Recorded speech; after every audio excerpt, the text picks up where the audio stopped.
he ruined Sam Darnold, man. I don't give a damn what anybody says. Sam Darnold that I covered, another guy covered Miami, USC, and Georgia at Rivals for Rivals.com. So I was there with Sam Darnold, did mountains of film studies on him for his 2 years in college as a starter. And I mean, he came through and absolutely crushed it. There were guys in front of him that were more highly rated, but his skill set, being able to create off schedule, his arm strength, everything like that, it was apt that he was called generational at one particular point in time compared to Andrew Luck and everything. And he was ruined by Adam Gase. So bad coaching can ruin, to me, very talented people, because if Sam Darnold were in this particular draft right here, I still would have him right up there with Trevor Lawrence. But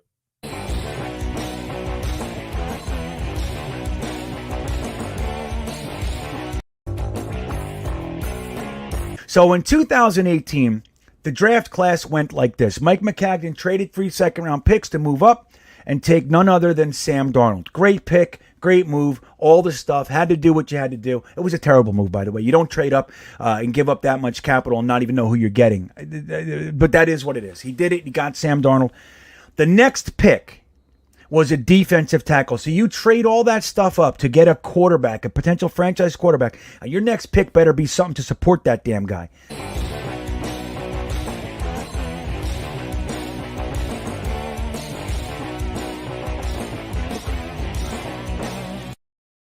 Here we go. We haven't talked to you since, I think, when you signed back in March. And I think at the time you were seemed very confident that Sam would be back. If you remember that conversation we had over the Zoom. Look at and the so face. I'm just curious, what was your reaction when he got traded? You know, it's funny. I was not confident that Sam would be back. Sam Well, was you seemed the quarterback in the building at the time is what I meant. End of story. Now, well, would you look at that? What's happening? Here we are again. I'm excited. I took a nap, a kind of quasi nap. I was watching Rick and Morty and fell asleep before I did this. So I'm just freshly waking up, got a nice cup of coffee, man. I'm ready to talk Jets with you guys. Did you guys see the most recent vid that I made about our buddy? You guys see this guy? Our beat reporters is a clown, right, Frank Markopoulos? I completely agree.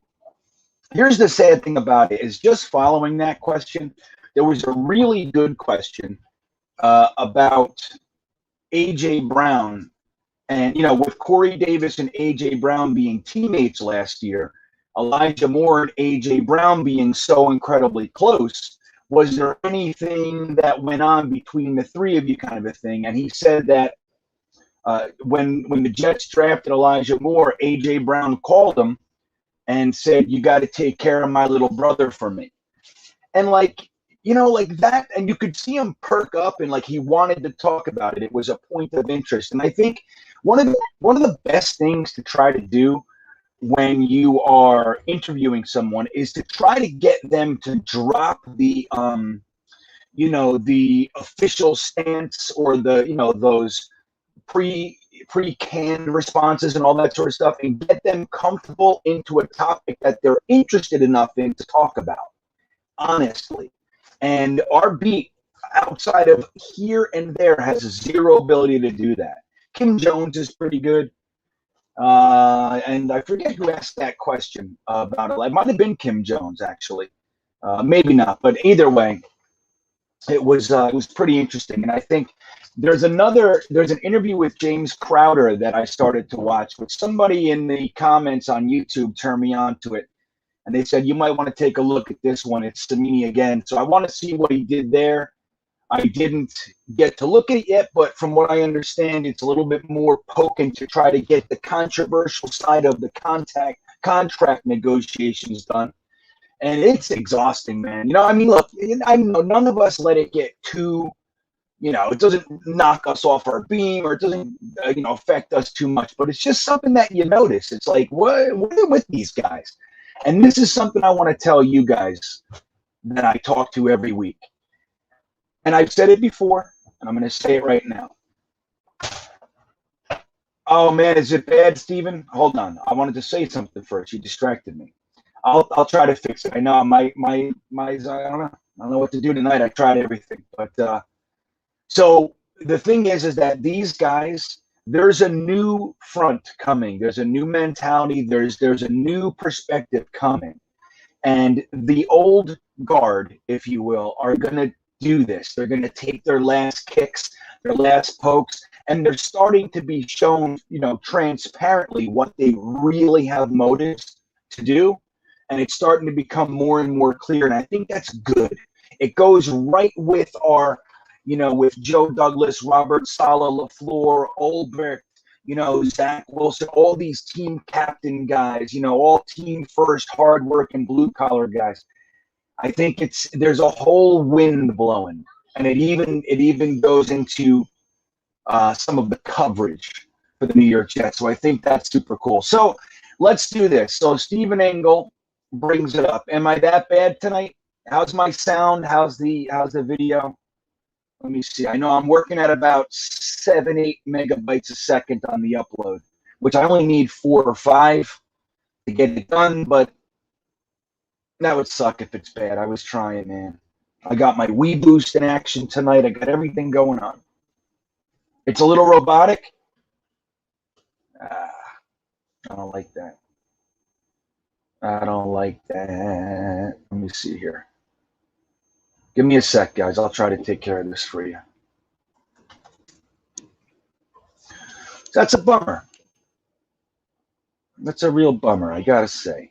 Maybe I can call myself and try to do it through cellular. It's crazy. The cellular coverage I have right now is crazy, but then you try to use that for a hotspot, it doesn't translate. It doesn't translate very well. So if not, then I'll push a little restart thing. Yeah, Chase, right. Fuzzy and choppy. That's bad. That's bad. You sound like ordering a drive-thru. Oh, really? All right. I'm going to be right back. Give me a second. Don't go anywhere. Hold on. Let me try to.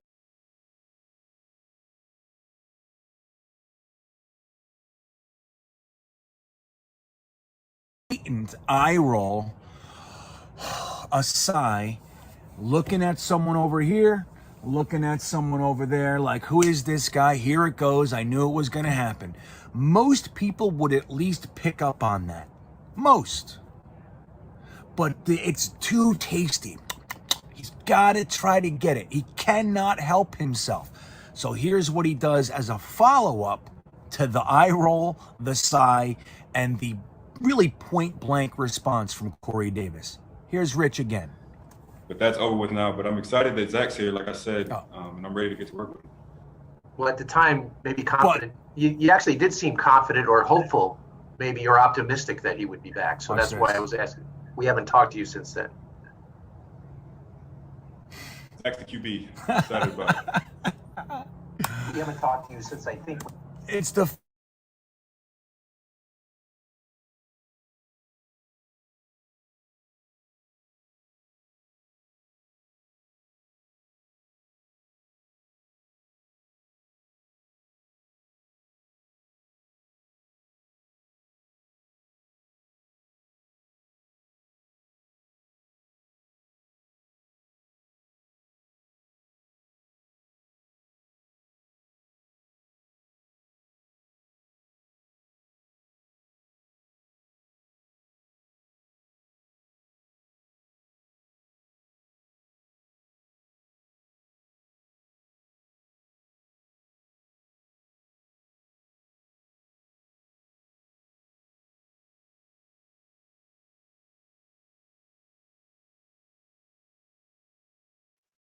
All right. So that's the best I can do. We'll see how that goes. Let me do the Wii Boost action again, and we'll see. We'll see what's up. How am I doing? Is it better? Good. Yeah, you know what's funny, Frank? He came out. This guy, this DJ Bienemy. He came out of the gate with like a little poke, like something to kind of stir some controversy. And we all know by now he's a Dolphins fan. He's from Miami, and he's a Dolphins fan. But I got to be honest, man. Since, he's been around the last few weeks especially, he seems to be trying to do this the right way. He's talking about football, which is really all we care about, right? It's the only thing that we're really interested in with these guys. Like, we don't really care so much about what do you think about Sam Darnold? It's like, what do we care about that? Nobody's interested. No one. So what DJ Bieniemy has been talking about football, he's the one, on Jetnation, we have all these threads with the training. Whenever there's a training camp day or OT or whatever it is, we have guys like reporting every single thing that's out there online. It's all coming in on one thread on Jetnation. And he was the only one giving us play-by-play. DJ Bieniemy from the Daily News, he was the only one giving us, like, 5-step drop, incomplete pass to Kenny Yeboah, like that kind of stuff. He was doing everything. Now, the only problem I have with DJ Bieniemy is that he says out of bounds. Like when you were 5 years old, 10 years old, you didn't know how to say the terms, and you'd say like out of bounds, or I used to say out of balance. My friends and I, we would say, "Oh no, you're out of balance." Like we didn't know. We were 9 years old. But he says he didn't say it once. He wrote it like 5 or 6 times. Good catch by Denzel Mims, but he was out of bounds. So somebody's got to talk to him about that. He looks a little bit silly. You know what I mean? So, yeah, I know, Ant-Man. But it's like, that's the thing. Like when you're in journalism school, and I've been told this by some people who were, I don't want to give you the illusion that I was in journalism school, but the term is, if it bleeds, it leads. So your job is to find that story and make that the front. Put that out front. If it bleeds, it leads. It's like the show Cops. There was all these discussions back in the day. Is that show really like exacerbating the situation? And the guy who owned it just basically said, "Look, man, if everybody wasn't interested in this stuff, I wouldn't have the show. It's what people want to see, So what do you guys want to talk about? You want to talk about Morgan Moses? What do you think? You hear one thing and flip out. Relax, dude. Who's flipping out? Who kicked out? Who flipped out?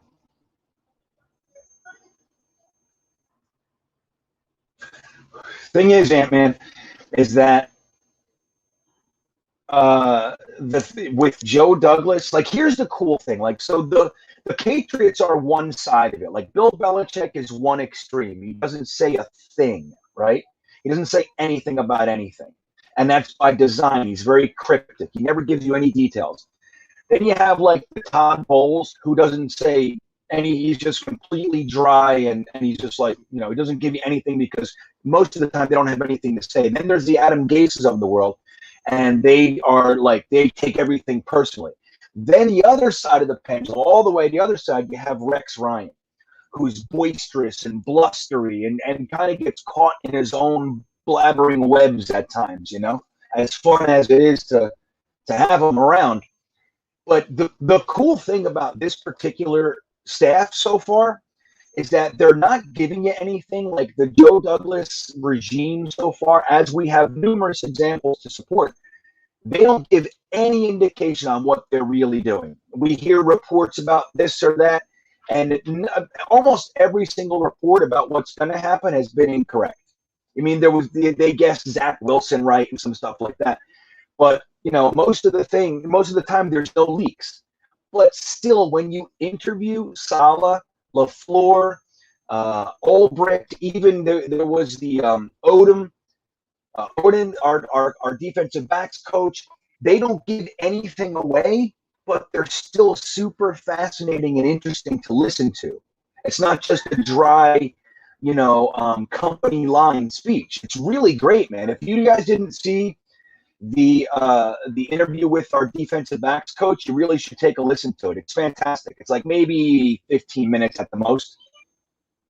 It's really good. It's really good. And the other thing, so was our passing game, or our running game coordinator, Matt. right? He was also a good interview. So these guys, like, it's weird. Like, they're still not giving anything away, but they don't keep themselves completely dry in order to do that. They're still interesting. They're still engaging, which shows something very, very important. They have communication skills. Like, if they can communicate that to us and to the press, imagine how well they're able to communicate with their team, their players. He was talking about Lamar Jackson. He was talking about Bryce Hall and Isaiah Dunn and Michael Carter. It was great, man. It was such a great interview. And that's the stuff. Like, when it comes down to it, we all do get caught up in controversy stuff all the time. But really, isn't it better when you can just hear football? Isn't that what you're really checking in for? You're trying to hear something good. You know, that's exciting about our football team.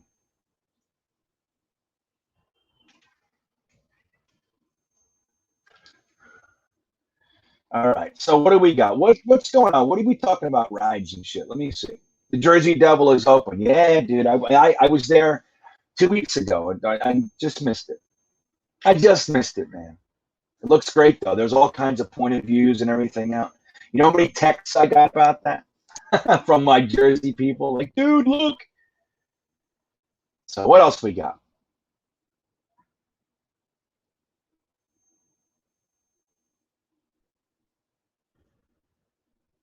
Let's see. Every time I feel sad. Oh, Jeremy. Oh, Jeremy, I got to text you the link. You come on at 9. I'll get you the link at some point throughout this, okay, buddy? I'll send it to your Instagram. So Jeremy Cravat, I'll have you guys know. You see our boy Jeremy right there. He's working on a really interesting series for us, and I'm fascinated. I sincerely can't wait to read as it progresses. He's going to be keeping track of all of the rookie quarterbacks of this particular class. He's going to be keeping track of all their camps and their progress or lack thereof, and he's going to be giving it to us as a comparison between, Zach Wilson, Trevor Lawrence, Justin Fields, Kellen Mond, Mac Jones, and on and on and on. So I can't wait, man. I think it's going to be so cool. The first one's already interesting to me. But yeah, so we'll bring Jeremy on a little bit to talk about that, and he'll let you guys know what he's doing, man. But we're getting you guys involved, man. That's the coolest thing for me. Like, I got some people, asking me how they can be involved, and it's just such a cool thing, man. I think if we could create like a little bubble of fan-inspired content, I think that would be really interesting. I mean, we got to be legible, and we can't be a bunch of idiots at the same time. But I think a lot of the times, guys, that like the comments and stuff that you guys put in here, more of the time, stoke my interest more than the articles and all that stuff that I read on a daily. It's crazy, man. So anyway, I'm really psyched about that. Instagram. Let me see. So Jeremy, I'll send that link to you. I'm sorry, I meant to send it to you before we started here. But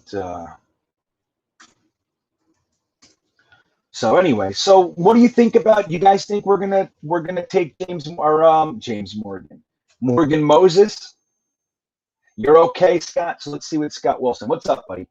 I'm okay signing Moses. I think the more depth, the better. Thing that does scare me is JD is willing to pay Fant $8 million to play half the snaps at best. Yeah. So what do you guys think of that? I think that's a pretty interesting comment. You know what I think, and I've been thinking a lot about this with Morgan Moses. Number one, with the first part of what you said, Scott, I really do agree with what you're saying. I think if we have the opportunity to bring Morgan Moses on, like I said, I thought it would be unlikely because I think he's going to want to be guaranteed to start. That's what I think. If he signs, he's going to want to be told that he's the starter. I don't think as an 8-year vet this year, I think this is his 8th year, I don't think he's going to want to be relegated to backup. The guy's never missed a game, all that stuff. He's a very high level right tackle. So I don't think he's going to want to do that. But it's weird. The whole George Fant thing blows my mind a little bit. Like Scott just said, the $8 million is interesting for a backup, even a swing tackle, right? I mean, if you can get rid of like Chuma Edoga and maybe McDermott and just keep George Fant as the swing tackle, as the reserve for both, and then in an emergency, Elijah Vera-Tucker can move over and that sort of thing. That might be a smart way to go and keep 8 offensive linemen as opposed to 9, which would give you the opportunity to keep an extra receiver, defensive back, running back, or tight end. So it's interesting. And the other thing about it, Scott, that really it just has me interested is Joe Douglas scouted and really discovered in large part George Fant last year. Remember, nobody was looking at him as a starting tackle in the NFL. They were, a lot of Jets fans were actually a little bit upset. We just lost out on Jack Conklin, and all of a sudden we signed George Fant. It looked like a desperation move, and that we overpaid to get a guy in here who was subpar. George Fant has played well, and I think that he's really cut out for this type of offense, this wide open zone offensive scheme. I think he's athletic enough to really thrive in that. So with Joe Douglas really doing a good job, scouting this guy, getting him in, and him working out, I just find it weird that he's so willing to just bump him. You know what I mean? I don't know. Maybe they really are planning to move him to guard. I find that a touch odd as well. I think he can play it, but I don't know. It doesn't seem correct to me. But if they think it's going to work, then I'm in. But anyway, to the original point, I think if you have the opportunity to bring in a guy like Morgan Moses, you bring him in, man. Stack up the talent. Stack it up. And like I said, maybe it'll give you a little bit more flexibility with George Fant being able to play numerous positions. Maybe your backups, you have your 5 being Becton, Elijah Vera-Tucker, Connor McGovern, let's say Cam Clark, and Morgan Moses. So that's 5. And then in the backups, you have Alex Lewis, Greg Van Roten, and George Fant. See what I mean? Maybe you do something like that. So I don't know. It's a little slim. I think you generally want to keep 9. You might want to put George Fant right guard while Moses takes right tackle. Is that what you guys are just talking about? Yeah. My son's like, you could put George Fant at right guard. I'm like, yeah, I get it. Yeah, you guys are already talking about it. See, and that's the thing, right, Frank? It's like, like Scott just said, $8 million. I think it's a little more than $8 million too. That's a lot to pay for a swing tackle, for a reserve on the offensive line. But if you're really looking at having like superior reserves, like high quality reserves, and don't forget, you can use George Fant in tight end sets. He's played that, man. The guy's caught touchdowns from the tight end position in the National Football League. So there's some real interesting potential there. You have him as a swing tackle, and he comes in big sets, max protect and all that sort of stuff, short yardage. It might be interesting. He might get a whole bunch of snaps a game. Who knows? But I think it's interesting, man.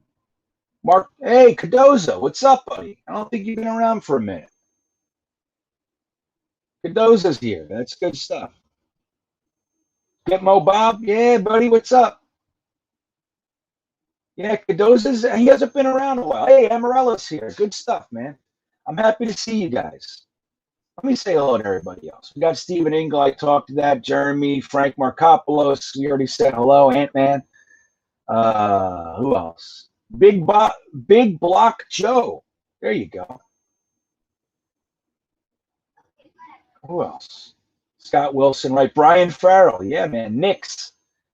Cool, man. Let's see what we got. Get Mo Bob. He's fantastic, isn't he? I love Get Mo Bob. So we have to at least address the Crowder thing. And I think That's another interesting one because I haven't seen the numbers yet. The thought process is that it's 50%. Like, I just haven't seen it. If any of you guys know, please put it in the comments. I haven't seen the numbers for that yet. But let's just assume it's cut in half. Let's say it's $5.5 million or something like that. If you get Crowder to $5.5 million and we're in training camp and our guys are staying healthy and other guys like Berrios, Vincent Smith, some of those guys are looking really, promising, knowing that more than likely you're going to let Crowder go next year and maybe some other teams are hurting, they got guys going down or whatever, a $5 million contract makes it a lot more palatable for a team to trade a fourth-round pick for him than if he had a $10 million contract. So I am not so sure. And Jets by Jimmy was talking about this in the comments section on one of the vids, and he was bringing that up. And I really didn't think so much about that. And I thought it was really interesting. I spent some time thinking about it afterwards, and I think that might really be a part of this consideration. And they may have even told Crowder that, like, listen, we want you here. We have a role for you, but in the event a team wants to trade for you, maybe you can go to another team and get a long-term contract. But getting you down to a reasonable number makes it more realistic. I'm not so sure, but maybe they mentioned that. Like, there's numerous reasons why we want you to drop down $5 million or whatever it is. But I like Crowder, and I think the scary thing is when you start letting guys like Crowder go, don't forget, Crowder has this injury label. He only missed 4 games in 2 years, I'm pretty sure that's what it was. So it's not like he's not Brashad Perryman, dude, So he does miss some time, but generally speaking, he's there. And he's quality, and he never throws up any fits or never gives you crap. He does whatever you want him to do. He's really, look, he's a very high-quality slot. And then he even throws passes, too. So I don't know what's up with that not getting released, those contract numbers. I really don't. But I think it's interesting. You guys, let me ask you this. Would you rather keep Crowder or, all right, look at it like this. Keep Crowder for this year, but then you have to lose Jeff Smith, Vincent Smith, DJ Montgomery, and some of the, Lawrence Cadre and all those guys. Or Vincent Smith, a 4th-round pick, and we let Crowder go. Like, what do you think? Which one would you want to do? Let go of Crowder. Let go of Crowder? My son would take the 4th. Vincent Smith. We like Vincent Smith over here. I'm a little bit of a Vincent Smith supporter. It all started with how he spells his name. I like that. What's up, Eagle Fang?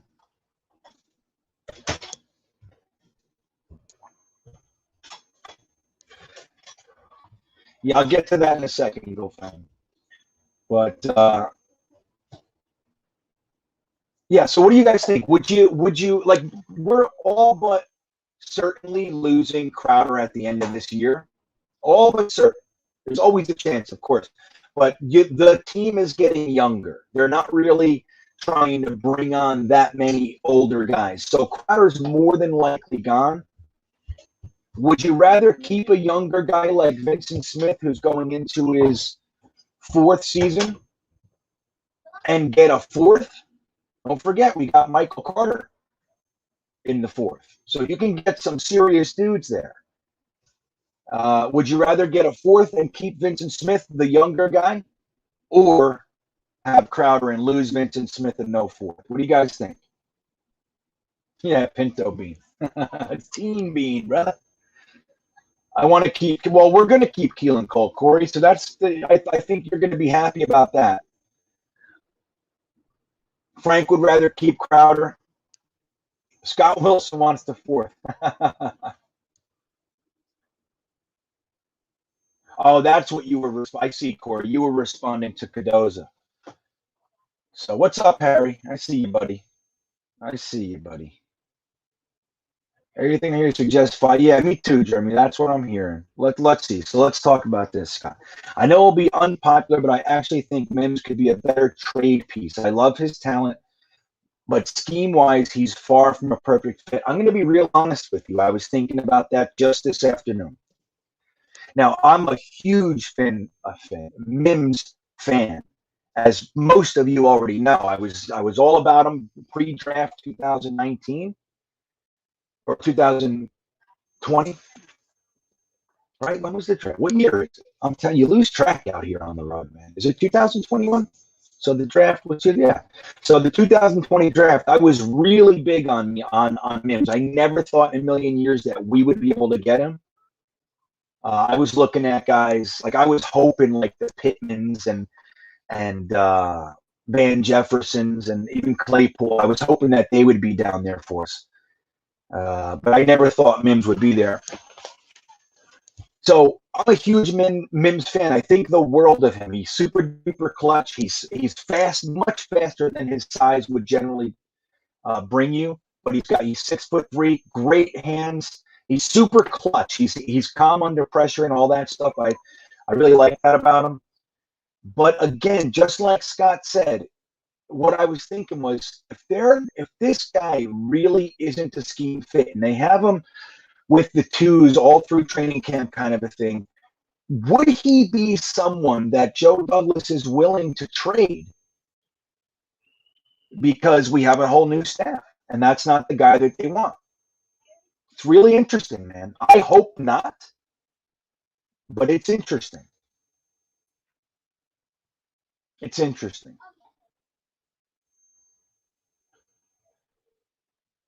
The thing is with compensatory picks, Harry, is that we're not guaranteed to get one. A lot of people like to think that. I just let him walk and we'll get a third. It doesn't always work that way. So the comp picks formula, we're not getting a comp pick. It's like 95% that we're not getting a comp pick this year. There's a slim chance, but it's more than likely not happening. So that means we would be talking about 2 years from now getting a potential pick for Crowder. I don't think it would be a third because it all depends on contract. So, and that contract, where it weighs into the scheme, to the averages of that position. Okay. So I don't think he's going to warrant a third. It would probably be closer to a fifth. But again, you have to sign less free agents than you lose. And with all the money that Joe Douglas has next year and all the draft picks and all that, but all the money that he has, I find it difficult to believe that he's not going to sign some free agents. And if it's even Steven, if you lose 4 and sign 4, you don't get a comp pick. So it's like we're looking at probably a fifth, and then you're also not guaranteed to get it. It's actually sadly unlikely. So that's the thing with hoping about the comp picks. Yeah, well, I don't think we would trade Crowder right now. I think it would be more trade deadline or at the earliest training camp when guys start going down, because it's going to happen. It's going to happen, man. There's no doubt in my mind. Guys are going to go down, and then other guys start having a lot more value. So let me ask you guys this. Would you trade Mims if somebody came in and said, we'll give you a late first, early second? Like, you know what I mean? That's where we are. We're at the bottom third of the draft. Oh, I'm sorry. Let's say the bottom quarter of the first round. Pick 26 on, kind of a thing. Or the first 10 picks in the second round. Would you be willing to do that, knowing that Mims is probably going to have a limited role? Would you do that?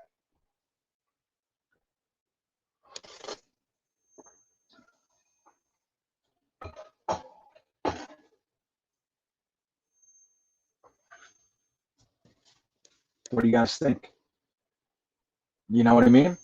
Well, look, Mims, we used pick 59 on him. So that's just about a mid-second, right? So a little bit toward the late second, actually. And he slipped, and everybody can acknowledge that the guy slipped.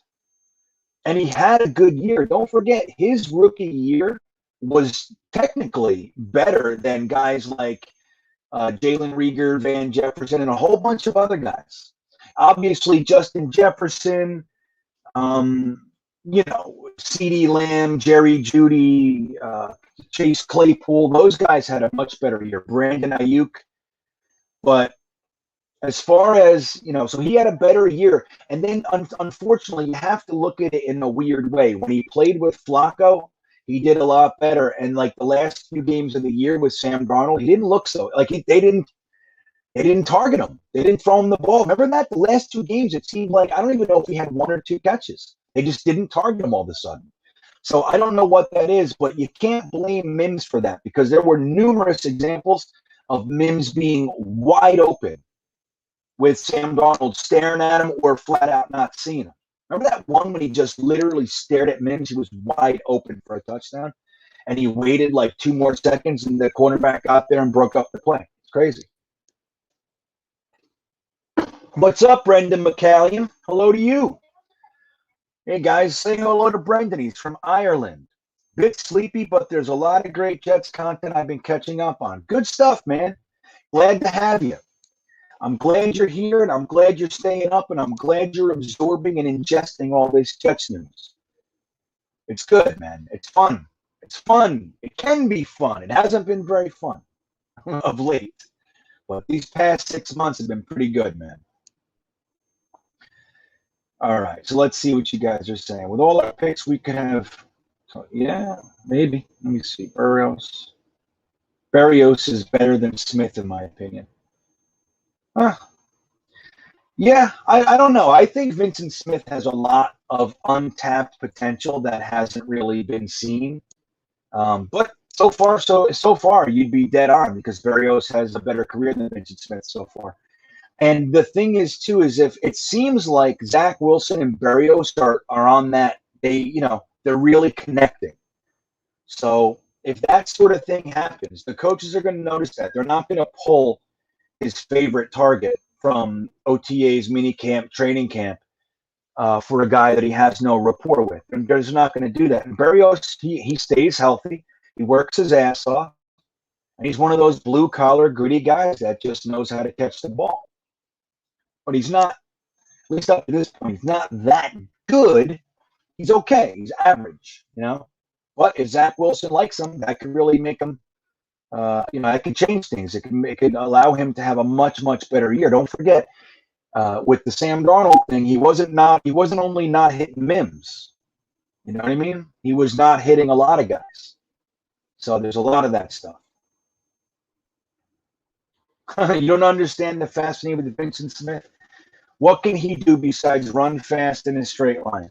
Well, he's got fantastic hands, man. If you look at his, granted, even though he didn't have that many catches in Houston, the ones that he did have were like acrobatic, great tracking, things like that. So I think he had 1 touchdown. It was a beautiful touchdown, great catch. And the few he has shown the ability to have yard after the catch ability. So I just like him. I think he's got a lot of potential. He's got speed. He's got good hands, and he's shown the ability to avoid, to break the tackle and make some yards out of it. And I think there's potential. I wouldn't say fascinated, but I happen to like him. If I look, I'll be honest, man, I felt the same way about Robbie Anderson, and that was the argument for Robbie Anderson too, Frank. So it was like, what can Robbie Anderson do? He's 180 pounds, soaking wet. He's somewhat of a punk. He's got a big mouth, and all he does is run fast.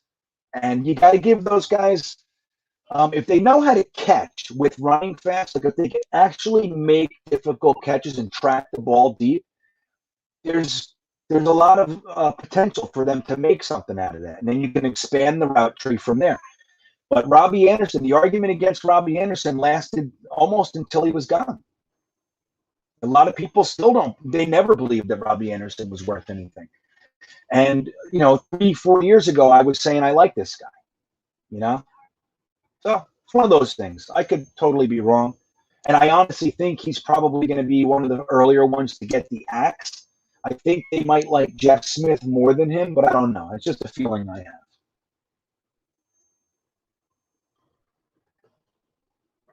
have. Let's see what else you got. Let's see. Yeah, he is. Mims is a great blocker. That's one of the things I really like about him. My wide receivers, like I'm a big fan of big wide receivers, big, strong wide receivers that go for the ball, catch with their hands, and lay the wood on running plays or when someone else has the ball in a passing play. I love those. And the really great example for me is Anquan Bolden. But if you remember back in the 1998, 99, Keyshawn Johnson was a ferocious blocker, and so was Wayne Corbett. Those two guys out there blocking, it added so much to our running game. And they blocked for each other, even though they hated each other's faces. One thing you could never say about Keyshawn and Corbett is that they ever let that get to the field. They blocked for each other as if it was their mother holding the ball. So, but we've had good blocking receivers before. Braylon Edwards was another good blocker. So it's so important. It's an aspect that a lot of time gets overlooked, unfortunately, but it's so important, man. Let's see here. Well, Bob, that's the other side of this one, and it's a good point. One of the things that LaFleur has said on numerous occasions is that he intends to craft this offense around the players that he has. So if somebody's not a traditional fit for the offense, he feels confident that he can definitely work them into the system and use their skill set, which will remain to be seen. That's one of those things. I hope we can, because it just sucks when you can't use talented guys because they don't fit. Like, I never understood that, man.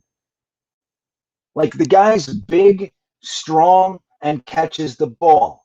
Why can't you figure out how to get that in his hands? Why? What is so complex? You know what I mean? I think you might be overthinking it, buddy. The guy's a big, strong guy who catches the ball and runs fast. Get him, just throw it to him. You know, it's like, what the fuck is going on?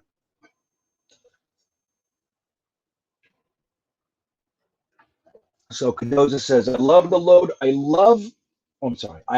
have a loaded wide receiver. I love we have it, right? For the first time in a long time. The depth, especially with the added 17th game, will be so important. I agree.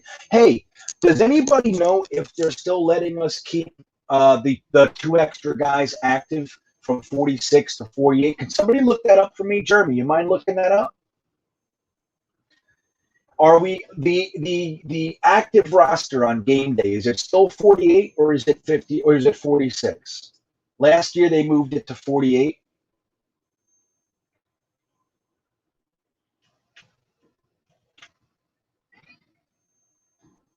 That's interesting. I'd really like to know that. I actually meant to look it up for you guys, but I forgot it. Let me get this to Jeremy.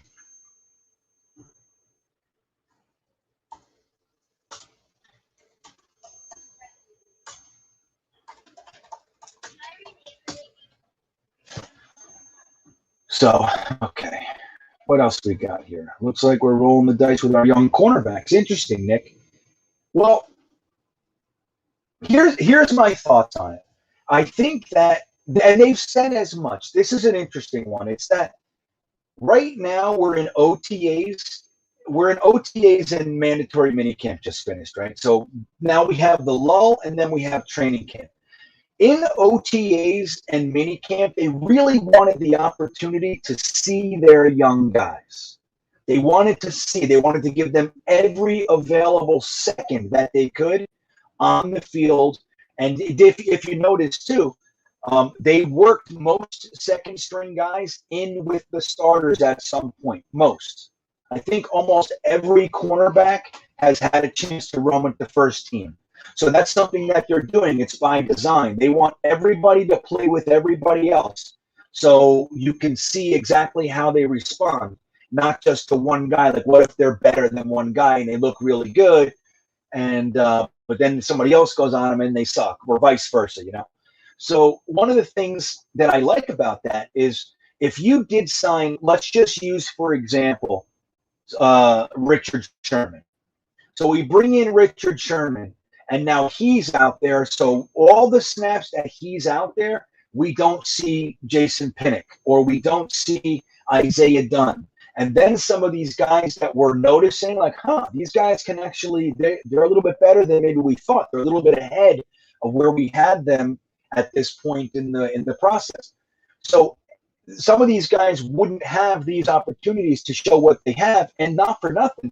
It's to their benefit as well, not only for the coaches, but it's obviously to the players' benefit.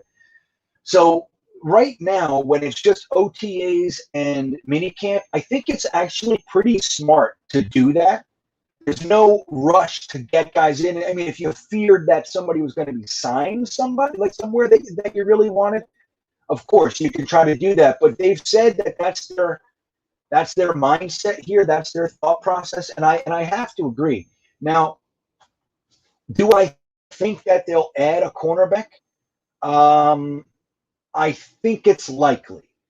Now, that would depend in training camp. Let's say Bryce Hall, Blesson Austin, Pinnock, Isaiah Dunn, and Michael Carter II are absolutely lights out. Like, they're progressing fast.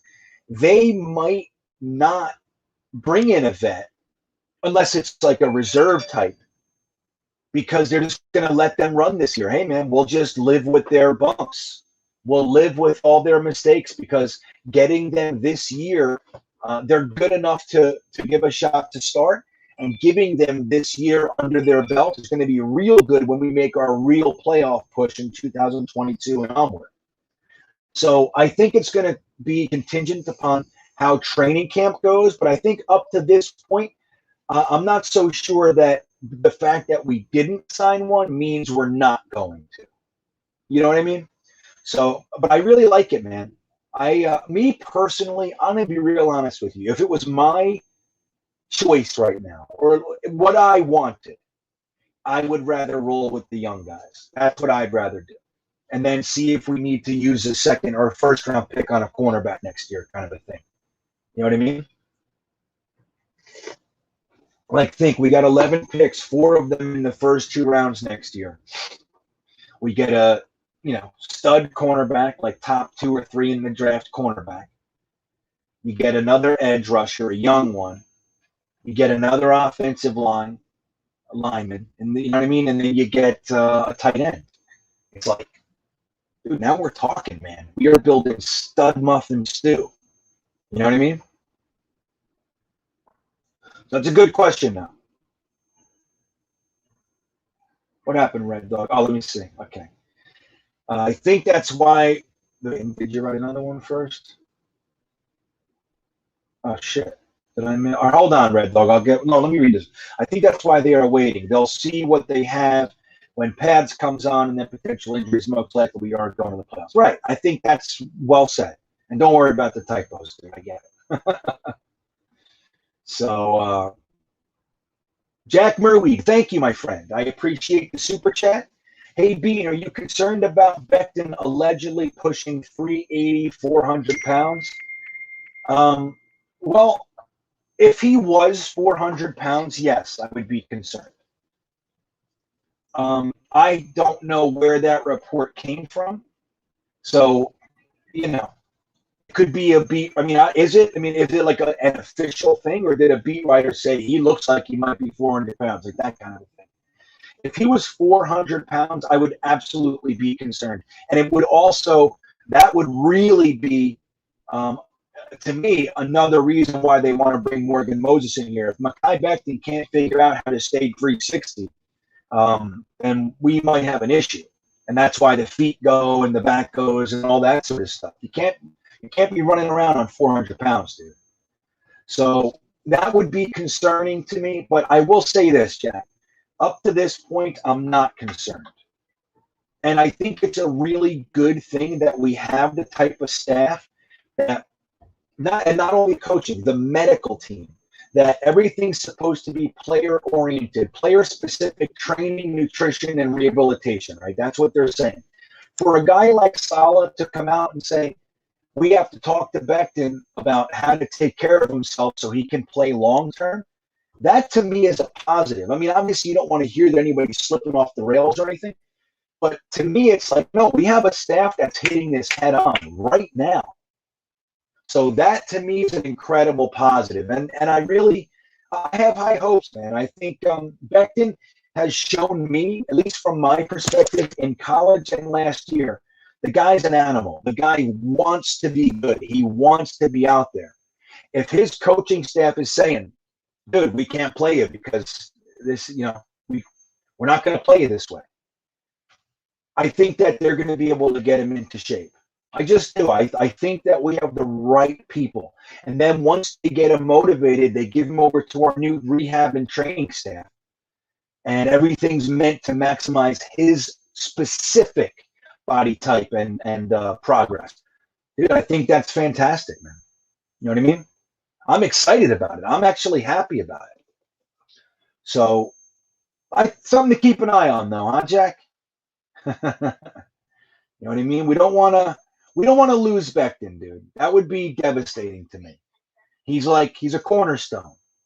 We need Becton to be good for 10 years minimum. That's what we need.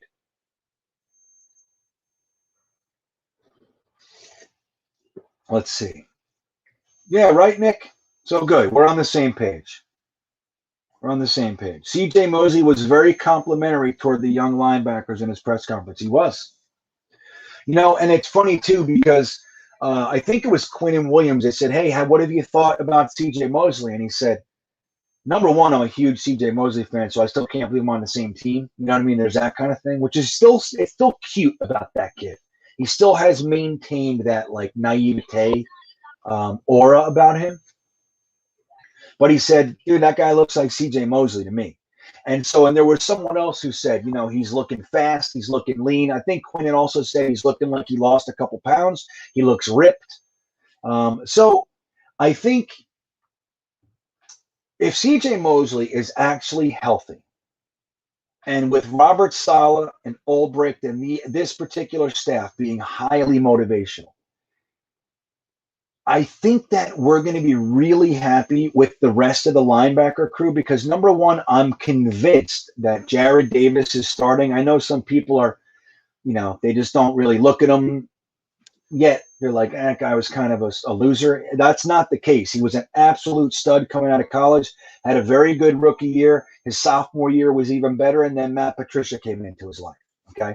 So I think that he's another one that Robert Saleh effect is gonna happen for.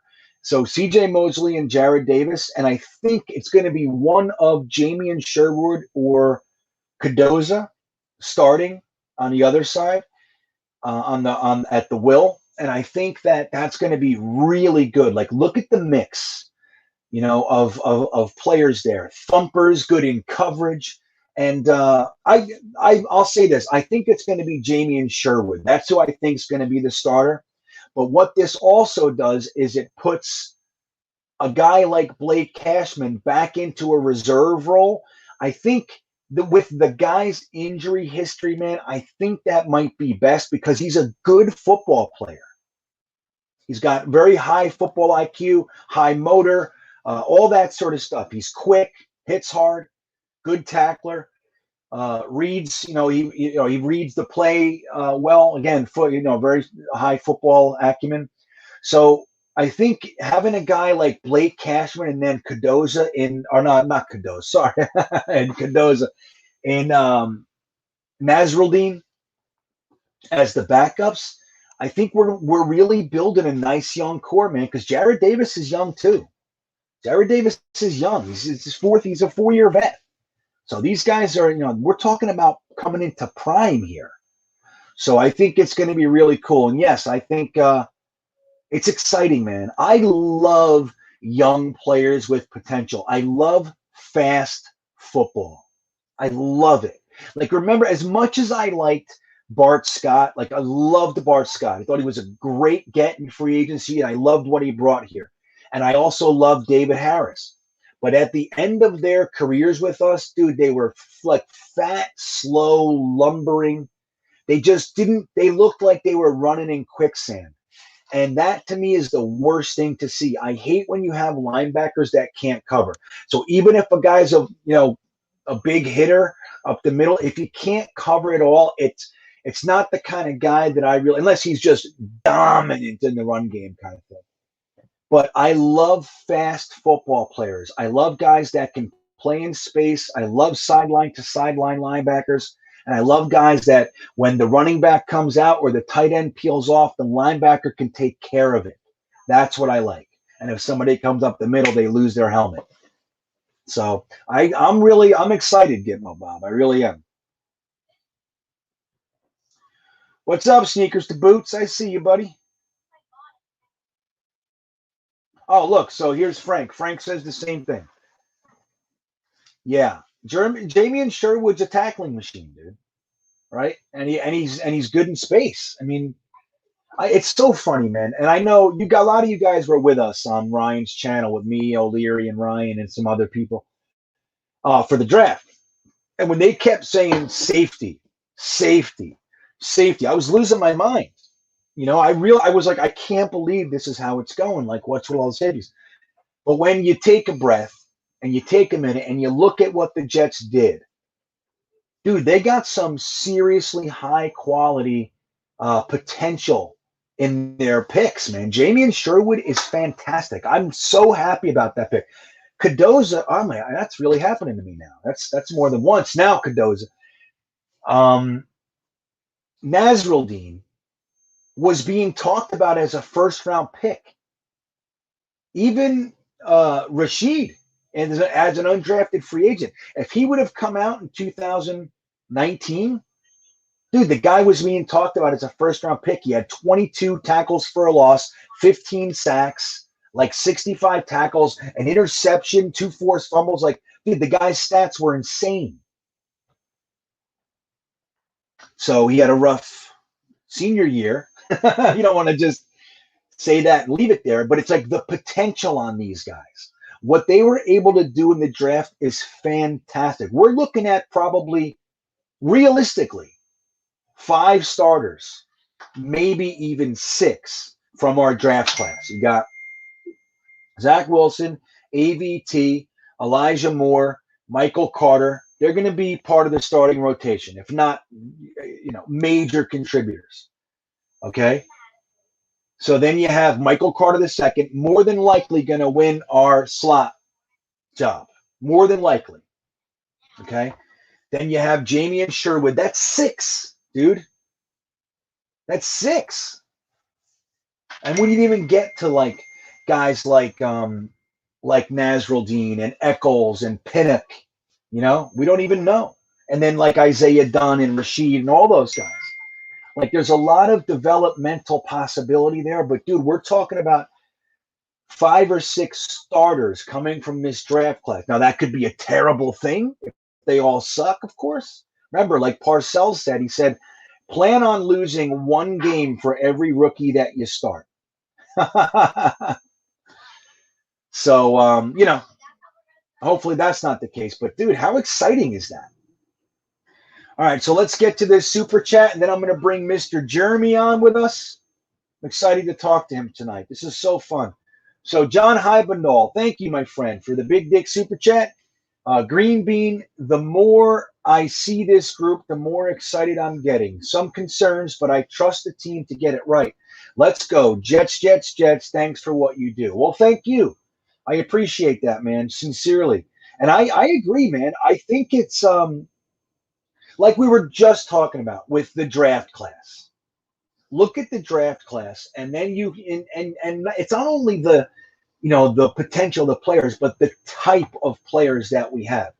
Guys, we had 85 people here for voluntary OTAs. I think that's some sort of Jets record. And we had 100% of our team was present for mandatory minicamp. I know it's mandatory, but there's always something with the Jets. We had 85 here for 2 weeks, and then we had 100% at minicamp. Not a single problem. Everybody's psyched. We've been bringing in high character, hardworking, real work ethic, talented young men. And it is exciting, dude. I feel the same way, John. I really do. I think it's we're gonna have our days, and that's the thing. Try to keep your faith, right, guys? You got to try to keep your faith when something happens. When Michael Carter II gives up a big touchdown at the last second of the game and loses, whatever it is, we're gonna have to roll with that shit. We're gonna have to roll with it because it's gonna happen. Something like that's gonna happen. Zach Wilson's gonna throw picks, guys. Michael Carter's gonna fumble or something. AVT's gonna give up a sack. Mekhi Becton's going to do something wrong. You know what I mean? It's all going to happen. So we have to be able to work with this while this team is together. And after we talk to Jeremy, we're going to talk a little bit about Greg Van Roten. Thought that was real interesting. He had an interesting week, man. I'm really looking forward to talking about him. But let's do this. John, thank you so much again for the super chat. I'm with you 100%. But let's go ahead and bring Mr. Jeremy Cravat. You guys can say hello to one of your own. What's up, Sugar Plums? What's up, Greenie? How you doing? You hear me okay? Yeah. Now, can you guys hear him? Do I have to take my headphones off, or can you hear him? Let me make sure they can hear you before. Testing. Can you hear me? Yeah, they don't want me to sing. You could do the singing. Oh, I think I liked it. You sound good. That's right, Cadoza. It's a growth year. So you guys, thank you, Harry. They can hear you. Sounds great. Scott Wilson, thank you. All right. So what's so good, dude? We're going to dive right into this. I want you to know I'm excited about this. I actually caught myself. It was either yesterday or the day before. I was looking at a little bit of Justin Fields stuff. And I didn't have all that much time, but I was just like, oh, man, that's interesting. He was talking about being like made for this spotlight and how he's really psyched to be up there and all this kind of stuff. Mm-hmm. And I was just thinking, oh, man, Jeremy's going to cover all this stuff. So why don't you real quick tell your buddies, tell everybody in the chat, like, number one, exactly what it is, but number two, a little bit of how you plan to cover this for us. It's going to be a weekly blog, right? Yeah. So I'm going to start by like the first blog is just talking about this. It's what we're doing. I'm going to just talk about how excited I am about this class and the potential of it. I've already written a rough draft of the second. So I think during the in between mini camp and real camp, I'm going to just try to hit each quarter, each quarterback, each rookie quarterback, and what they've done so far, what I've been hearing. Just try to research what, and give some opinions. And everything I say is obviously just an opinion. And I know I'm going to get people who agree and disagree. I'm actually looking forward to a lot of the people and what they say about it. Like I love getting, Frank has taught me a lot in this chat room. I've learned things from him. Yeah, Steve Angle. Yes, Steve Angle, Gitmo Bob. I mean, these guys say great. They churn me on things. So whatever I write, it's not going to be written in stone. I might try to do a retraction and say I've changed my mind due to some of the arguments people might make. But it's not. I'm trying to be like a mix of just giving information, what I'm hearing, and then a little bit just reaction of what I think and what my opinion is of things. And then when we get into camp, I'm going to try to, hopefully they'll get a lot more juicy and we'll get a lot more information of what's going on behind the scenes and what we're hearing from the different medias and media rooms and, for each camp. Right. What's funny? And you said something really interesting to me maybe a week or two ago, but you said, the beat writers, their job is to get, they have access. They have keys to the rooms that we're not allowed in. They're allowed to see the players and talk to the coaches. Their job is to give us the information. Our job as fans is to deconstruct it and talk about it and try to figure out what it means. And that's that. When you said that, I was like, that is perfectly stated, because these guys are more into trying to convey their narratives these days than they are just giving us the information and letting the fans have their fun with what it all means and how it's going to apply and who's going to suck and who's going to be great. And it sounds like, so you're going to give us information, but just like a fan should do, you're going to give us a little bit of how it looks to you and what it means from your perspective. Is that right? Yeah, I'm giving my opinions, and it's not trying to create a narrative. It's not me trying to be like Rich Cimini, who's trying to create a story and create controversy and catch a guy and get him to say something controversial. And what's really upsetting about it and annoying about it to me is there's so many exciting things going on in the Jets camp. Do you need to create that story? There's not enough to talk about right now with the Jets that you have to. You know, I mean, everybody knows we're all smart enough. We're all smart and rich, apparently, because we all understood that Corey Davis was being a character guy. He was saying the right things. He comes in initially. Right. Darnold's the quarterback, so he's going to be positive about that. He's going to say the right things. He's going to say, I want to work with this guy. I'm excited he's here. And then guess what? When he's gone and Wilson comes in, he's going to be excited about that. That's what you want from a – that's what you want. Yeah.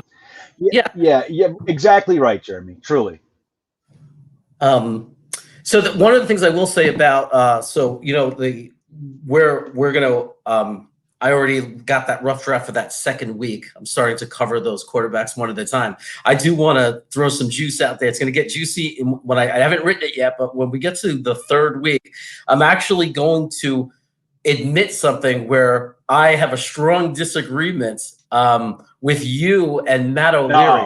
No, you're not allowed. The draft. You mean you're going to come on my website and disagree with me? No, I think that we're more on the same page about it now. I think you've expressed, but you guys were saying something, and I'm not going to give it away because I want it to be, good. To leave it out there. But you guys were saying something where it was that I was yelling at the computer. I was like, no, I don't, but it wasn't completely opposed to what I thought, but it wasn't as strong as I thought about one of the quarterbacks. Like I had a stronger opinion. Yeah. Well, you know what? In truth, all jokes aside, I'm looking forward to that. That's one of the things.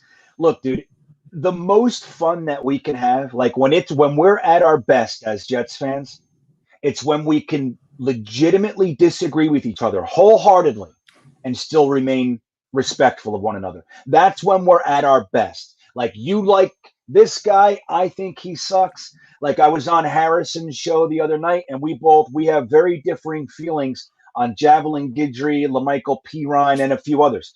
But at no point did I feel the need to defend myself. I didn't feel the need to go at him, and that's the best. So if you got that stuff coming, man, I'm actually looking forward to it. So now, are you going to cover each quarterback every week, or are you going to give us a little bit like more of a highlight of one each week and then kind of tidbits about another? Do you have like a little bit of a framework just so we can tell the guys? Yeah, during the downtime, I'm doing each quarterbacks, right? So I'm going to do 5. And then I might do, if there's an extra week in between before camp starts, I might do like the other couple of guys, because there's a couple of guys I like that slipped out of the first round that I think are interesting. But so but like I said, and you'll see it in the first piece, I mentioned that there are things that can change that can bring one of those guys that didn't go into the first round and get them to talked about and discussed more based on, something, an injury in camp, right? I mean, one of them might come into the spotlight a lot sooner than we expect. But in the beginning, until the main camp starts, I'm going to highlight each one. And then I'm going to shift over once camp starts and do tidbits on each one, like how they do it. Just do little pieces on each one. I like it. So we're planning to release these every week on Tuesday.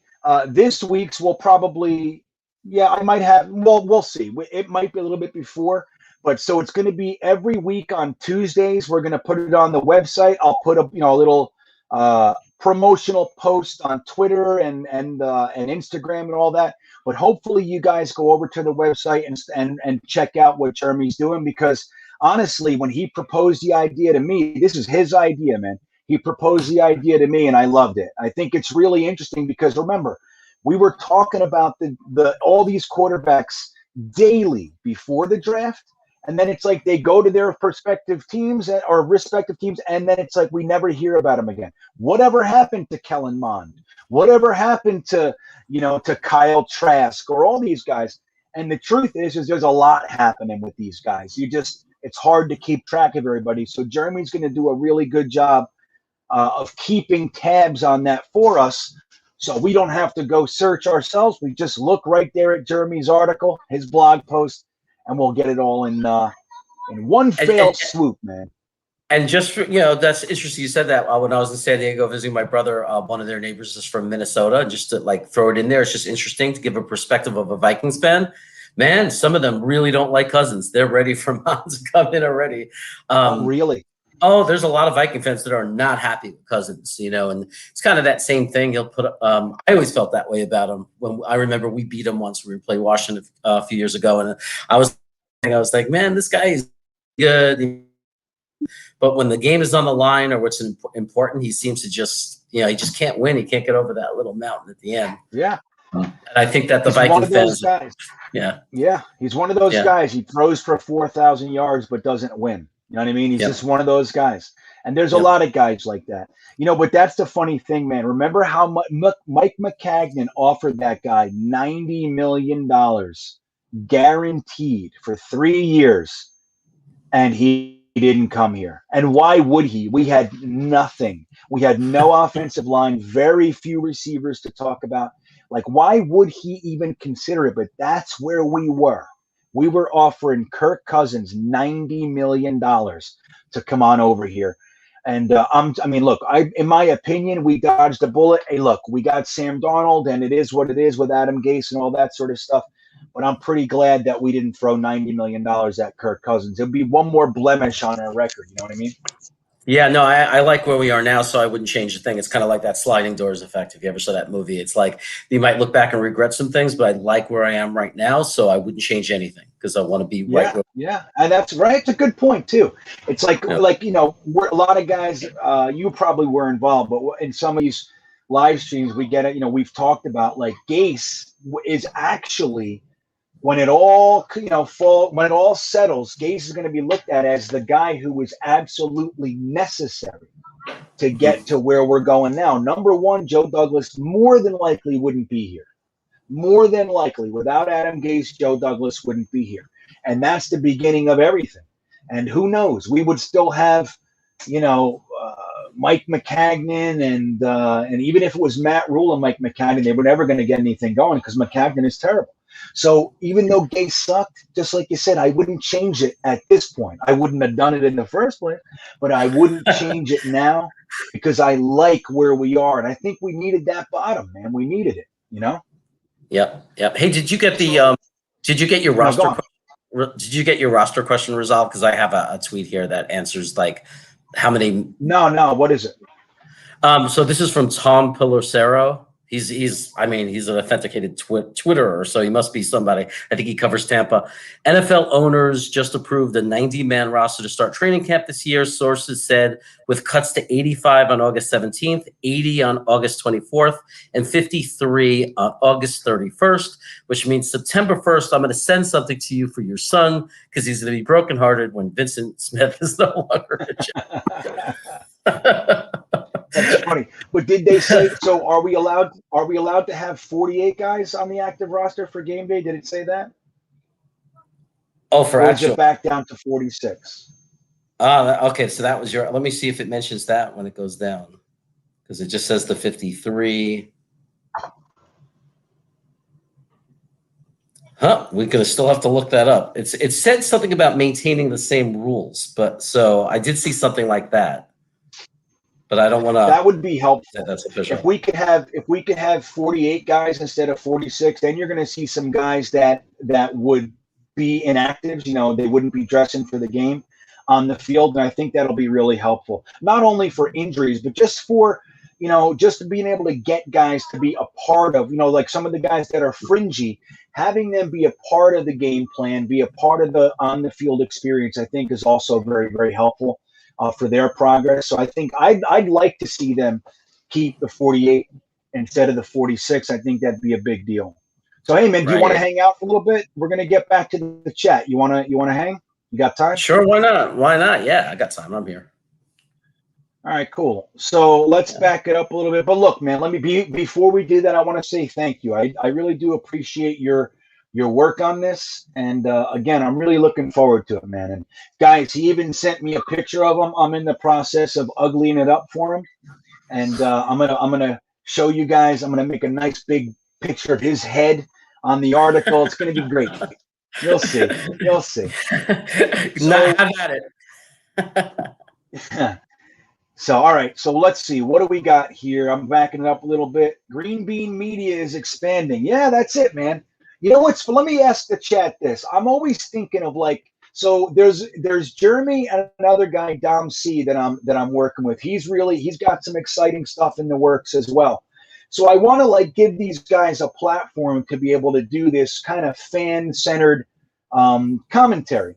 So we were thinking of like some sort of name, you know what I mean? Like the bean, like green beans pods, like something. But I haven't landed on anything that I really like all that much. So any ideas, if you ever have any ideas, throw them in there. I would appreciate it because I think you guys are more likely to step on something than I am. So, but yeah, that all said, let's see. I'm backing it up here to when we first started. Why isn't the media talk? Let's see this. So why isn't the media talking about us after the draft, but had a lot to say before? Interesting, Jets gang, isn't it? Because, well, they're talking, but there's nothing negative to really talk about. So we have very few things going on. Yeah. You notice the national media was all involved in the Jets before the draft. Now, not so much. And this is what you see, man. When there's a storyline to potentially create some controversy, that's the stuff that they like the most. And like I said before, let them enjoy their last kicks because this shit is over. There's a little bit coming. It's still, we're not perfect yet, but we're going to be a good football team, and they're not going to be able to do this anymore. And then the guys like Cimini and all the like, they're going to be pushed aside because the new, like the Sabos of the world, the Boy Greens, Paul Esden Jr., those types of guys, Paul Asden or Asman, those guys that are actually passionate about the team, that's the stuff that's going to start gaining more traction. And we're going to be getting all of our views over there. And I think that'll be part of the change of the guard, so to speak. So let's see what else we got. It was all, let me see. Jets gang again. It was all Zach not going. Now, how handle the media? Joe Douglas wasn't going to put right players around it. I know. Yep, and that's the same thing. But you're absolutely right, Jets gang. All right, let me go here. Let's see here. Sorry there, Jeremy. Okay, here we go. Harry W. New CBA rule. Starting this season, game day active rosters, which used to be limited to 46 per team, can include 48 players. So now, is that this year? Because that's exactly what it said last year. So if it's the same, good. Thanks, Harry. I hope that's the way it goes. That would be much, much better, in my opinion. I'd love to see them expand the active roster. We got 17 games now. Maybe get us to 55. I'd like to see that. And then you'd see some fringe guys that we could make, that we have to make hard decisions on, being able to keep. Who do you think's Jeremy? I'll ask you, and then I'll ask the chat as well. Sure. The one guy that you want to keep, but you think the team's going to cut. Who do you think? I know it's early, but which guy do you think that's going to happen to for you? Oh man, I'm worried about. I'm a little bit worried about Kenneth Yeboah. I am. I'm a little worried. I know. You got me all hyped about him. That's why I'm all hyped on him. I finally heard something about him. I finally heard that he caught a pass, like in camp, like that he had caught a touchdown pass.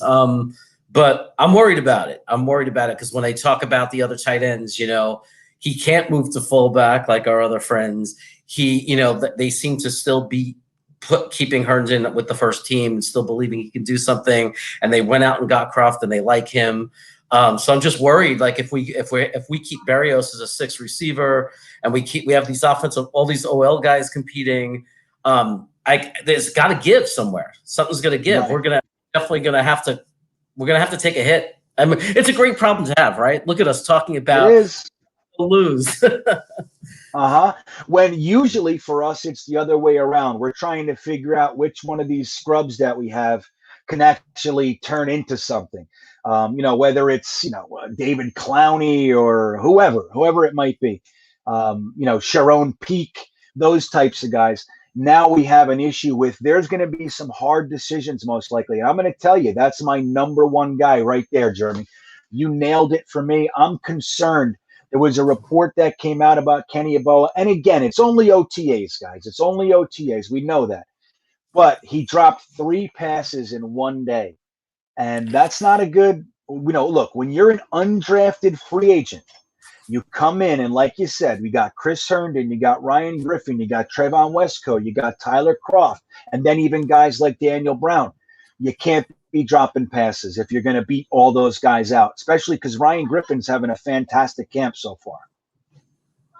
Right. But they could put him on the on the practice squad. So I mean, it won't be. I don't know that the amount they paid him. I think that there is that hope too that if he doesn't make it, that he'll stick around and have another shot next year. But I really want him to make the team. Yeah, me too. And he's the kind of guy too that if they try to stash him on the practice squad, in my opinion, he's not clearing waivers. That's my opinion. Now, of course, you guys know I happen to be high on Kenny Yeboah, but just like Joe Douglas said, they had him as a 4th round with a 4th round rating that was right in the same pocket I had him, 3rd to 5th round kind of a thing. So the fact that they had him as a 4th round talent, let me just tell you, other teams had him as a 4th round talent as well. And if one of their tight ends goes down, I think we try to slip him through waivers and he's getting grabbed because the kid's very, very talented. Let me ask you this. Well, let's see. So we'll get back to that one. So to the chat, which guy do you think is going to be in trouble? So Scott Wilson says Herndon blows, to be honest. I agree. Gitmo Bob says P. Ryan might be in trouble. And that was actually the question I was going to ask you. We'll get back to that one. So who else you guys think? Who do you guys think the Jets are going to have to make some hard cuts. So who's the number one guy that you would want to keep, but you think is going to end up getting the axe? Which guy do you think's in the most danger, chat? That's interesting. But while we're waiting, I was going to ask you, would you be willing to cut Herndon for Yeboah's potential? I not if he's still dropping passes. I mean, like he has to have a good camp. I mean, but if he's having a good camp and that's just a fluke thing, and he's showing flashes and what we saw in college and what you see on those highlight reels. I have no attachment to Herndon. He hasn't done anything. He hasn't earned my attachment. So, ceiling. Yeah, so they said the other day, Chris Herndon, I think there was something going on. He was playing with the twos, and then he wasn't there the second day. Like he was in the building, but he wasn't on the field. So I don't know what the story is with him. But that's really interesting. And I got to tell you guys, I really think that Chris Herndon's position is in danger. I don't think this new coaching staff has any loyalty to him. I don't think Joe Douglas has seen anything from the guy. He's been here 2 years. The guy's done nothing in those 2 years. And he's been suspended. He's been injured. He's been dropping passes. I want to point something out. Tyler Croft is known to be a blocking tight end. Everybody knows that. He's an elite blocking tight end. He's not known for his pass catching. Tyler Croft's best year as a pass catcher was 42 receptions in 2018. That's three better than Chris Herndon's best year. So we have a guy who's a blocking tight end. His top receptions happens to be more than a guy that everybody thinks is some elite pass catching guy. So when you look at Chris Herndon clearly, there's very little there to warrant keeping him any longer. If he doesn't blow the doors off of this camp, I honestly think guys like Wesco, Ryan Griffin, Yeboah, and Croft, they're all pushing him off the roster. And I think it's high time. I'd like to see Herndon traded for like a 6th. Just get something for him and get him out of here. That's what I think. I mean, if he's still dropping, like if he doesn't have, I mean, if he's able to survive another year and still not do anything, I'm going to be like, we're going to start questioning. We're going to call him the cat because he's going to have like 9 lives, Yeah, right. How long can this go on? So look, Jets by Jimmy is here. What's up, Jimmy? I think Jimmy's all settled into Indiana. As you guys know, our buddy moved from the lovely state of Idaho. Boise State fan moved to Indiana. And let's see what he has to say. I was thinking Van Roten was going to get cut. Then I saw his press conference, and I love the guy. I want to keep him now, but I'm worried he will be gone. So that's a good one. You know, it's funny. You're not the first person to tell me that, Jimmy. A lot of people felt that way about Van Roten. And a lot of us, myself included, didn't know that he was our player rep as well. So he has a pretty important role with the team. I don't think that protects him if he's playing shitty, but I think guys like Van Roten and Alex Lewis, when we went into the offseason, a lot of us thought that at least one of those guys was guaranteed to get cut. The fact that they're both still here says some things. And if you listen to Van Roten's interview, he talked a lot about the new chemistry, the new air, he literally said the hope. What was the word he used? The darkness has left and hope has returned to the building. Like, what an incredibly powerful thing to say. The darkness is left and hope is in the building. But he talked about all the 7-step drops that Gase employed and how this offense is a lot quicker. And so the offensive line is going to do a better job just by that alone. Not being required to hold their blocks for quite as long is going to have an impact. But he also talked about, not playing together. He said the first time we really played together was game 1. Like, it's incredible. That was the first time that all of them were really together in any game action. Was game 1. So how could we expect them to really be anything more than they were? And they did come around the mountain. So I think guys like Van Roten, Alex Lewis, some of these guys are going to stick around a little bit longer than we thought. And after you hear interviews like that, I think you start to understand why. And we can't forget Dan Feeney as well. He's in the mix, banging beer cans on his head and screaming and yelling. I don't know what's up with that guy. You need Van Roten to balance him out. But, Van Roten, he is, people forget, he has played very well in this league. It's not like he's always struggled. It could be a Gase thing. We've talked about it in the past. We talked about it around the draft time, that the system change, right, might benefit him as well. So let's see what he does, because I'm not giving up on the fact that Van Roten could be, at the very least, a high-quality backup guard. Yeah. Well, and that's the thing too, Jeremy. That's a good point. Like, if you think about our offensive line last year with guys like Alex Lewis and Van Roten being our starters, if you have both of those guys as reserves, that's a pretty damn good backup section. So if you have, let's say we sign Moses and you got Cam Clark at the right guard, just as an example, you got Cam Clark and Morgan Moses rounding out the line. And then your reserves are George Fant, Alex Lewis, and Greg Van Roten. That's a light years better than where we were. And that's the thing. I'd like to have some quality reserves, especially for the offensive line. I don't think there's anything wrong with it. And then at the same time, developing, I see people talking about Tristan Hodge, developing guys like Tristan Hodge and Salties and all those guys on the practice squad at the same time. So when Alex Lewis and Van Roten are gone, we got the guys, they've already been here for a year or two, to slip right in. I think it's beautiful what they're doing. That's a good point, Jimmy. I like it. So what else we got here, Jeremy? Can you see the chat? Are you on YouTube? I have my phone so I could see it when I didn't want to be down when I'm on camera, but no, I know. I have it ready.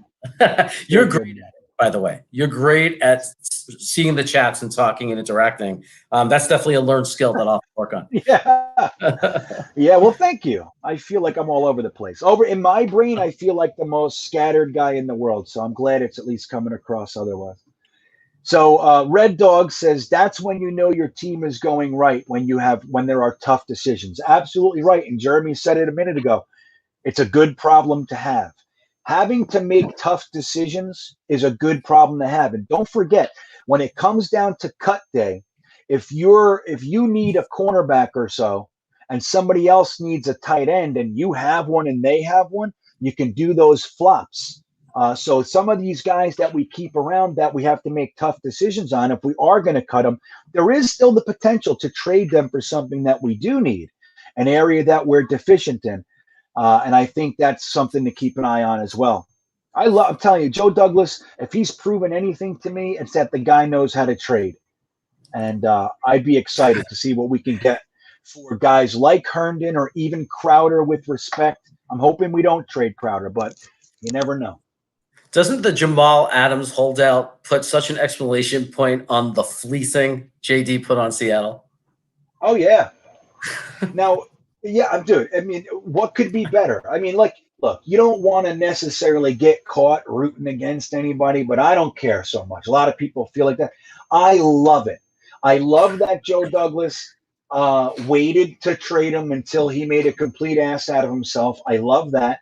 He showed his true colors. He threw the whole team under the bus, jumping on Woody Johnson, everything else.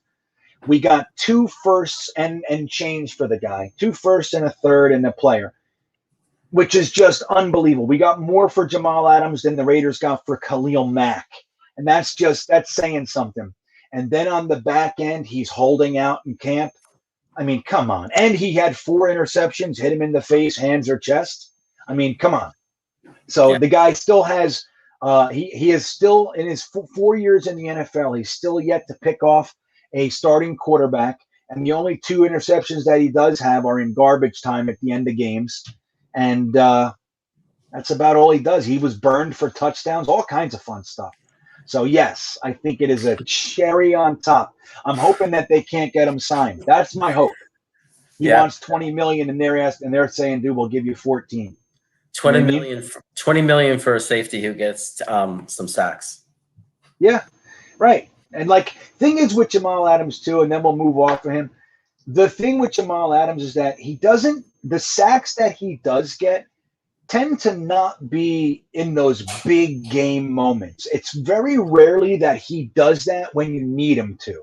He does it like at just, he just does it somewhere in the game, but it's not like 4th and 1, at the end of the game and he runs in and sacks the quarterback. That's not really, he has a handful of plays that are that important. He had, one, I think he batted a pass down in the end zone against the Pats one time. So he has some, but generally speaking, that's not when he gets his numbers. It's more just regular time. It's never the big game moment. And I think that's another thing to add about him. He's just a good salesman, man. That's all he is. Yeah. So, yeah, I'm happy Jimmy's here. Oh, Jordan, this is a good one. Jordan Victor, I feel Josh Adams is a guy I would like to see on the team. Every time he ran last season, he got good gains. I completely agree. I happen to like Josh Adams a whole bunch. And people forget, because he was on our practice squad for a while. The year before, he was the Eagles' leading rusher. Now, he had something like 700 yards or something like that, but it still shows that he can play in the NFL. And just like Jordan said, every time the guy got the ball, he made something happen. And he's the kind of guy that I would hate to see us get rid of so we can keep an aging guy like Tevin Coleman.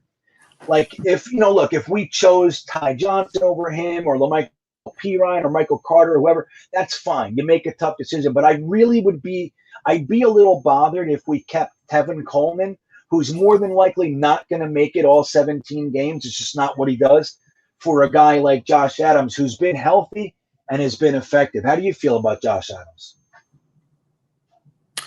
I like him. I'm rooting for him. I think he might have a higher ceiling than Perrine. I have nothing against him. Like when he came in, I thought he did okay. Anything that made me scream at the TV, he sucks. But he's nothing. There's nothing exciting about him. Where with Josh Adams, I'm just thinking I don't want to see him go because he did some exciting things. He sparked the team a little bit, and him and Montgomery, I like those two guys. Yeah. So you mean Ty Johnson, right? Yeah. Sorry. Yeah, right. We had a Ty Montgomery, but yeah, I just wanted to make sure. I got confused. I was like, oh, but no. So yeah, I mess up names all the everybody. Time. Yeah, I know. Me too. Everybody knows I'm kind of on the Pirine train. I'm not a diehard Pirine fan or anything, but I happen to think a lot of people are sleeping on him, and I like him a whole bunch. I liked him coming out, and I was hoping that the Jets would draft him. In my opinion, they drafted him a little bit early, but then on the other side of that, we got Bryce Hall a little bit late. So it all works out. But I happen to like Perine, and I think he's got a lot more to offer than a lot of people see, and that's okay. I understand what people are seeing, but I would rather see Michael Carter, Ty Johnson, LaMichael Perine, and Josh Adams as our crew, as opposed to Tevin Coleman. And I like Tevin Coleman, but I just, again, the best ability is availability, and Tevin Coleman doesn't seem to be able to make it. So that's my thing with him. But that's a good one, man. And Steven Engel says Perine ain't going anywhere. Josh Adams is gone. I know, but that's the thing. So this is a good one. I think Josh Adams or any of the running backs, if they cut Perine and kept Josh Adams, I'd feel the same way. Just like if they kept Josh Adams if they got rid of Josh Adams and kept whoever. Like I like these young running backs, and I think there's a lot of young potential there. And I just don't love getting rid of young potential for guys who are older and aren't healthy, you know? Well, the biggest injustice to cutting Perine in the world, to me, even though it's a different position, it would still be a huge injustice, is you're going to give Herndon yet another chance, right? We go back to that. But Perine gets cut in his second year after doing nothing wrong his first year. So I see that point. That would be a huge injustice. Yeah, I mean, look, the whole thing that makes that okay is that when he did draft these guys, Joe Douglas, we had a whole different team in here. So some of these guys, like a Mims, like a Perine, they might make more sense for the old guard than they might for. We didn't know we were going to hire Robert Saleh. We didn't know we'd have Mike LaFleur in here and all that.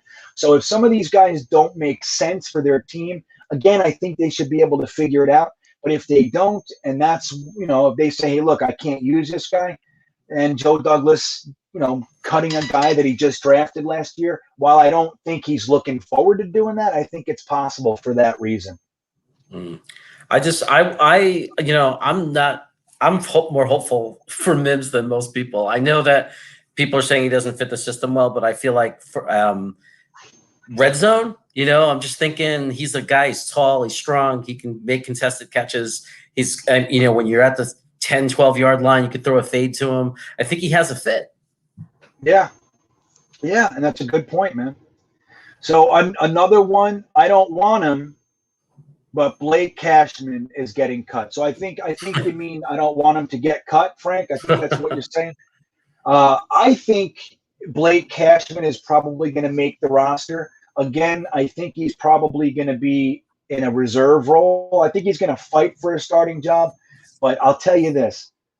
If he gets hurt in training camp again, he's a goner. That's my thought. 3 years in a row getting hurt and, showing that he can't make it even through one game like last year, that's not a good sign. But I think he would really be a great guy to have as a backup, kind of replacing, the Neville Hewitt type. I think he would be good in that role because our linebackers currently, we have Nasruddin, we have Jamian Sherwood, Jared Davis, CJ Mosley, and Blake Cashman. So there's 5 there. That would be, and then I guess maybe you can say Bryce Huff is a linebacker. I don't think so, though. I think he's a defensive end. But so I think that if that's your linebacking group, I think you're okay. So I don't know, but it's possible. If Blake Cashman gets hurt again, he's done. That's my thought. So Sneakers to Boot says, I think Edoga should be gone if we sign Moses. Now, let me ask you this, though, Sneakers to Boots. Would you rather cut McDermott or Edoga? So one of those guys is more than likely going to make it. And then again, if we sign Moses and George Fant goes back to backup, I think Edoga's gone too. But I think we're going to keep one of those guys. So I would rather keep Edoga over McDermott. Do you have any thoughts on that one, Jeremy?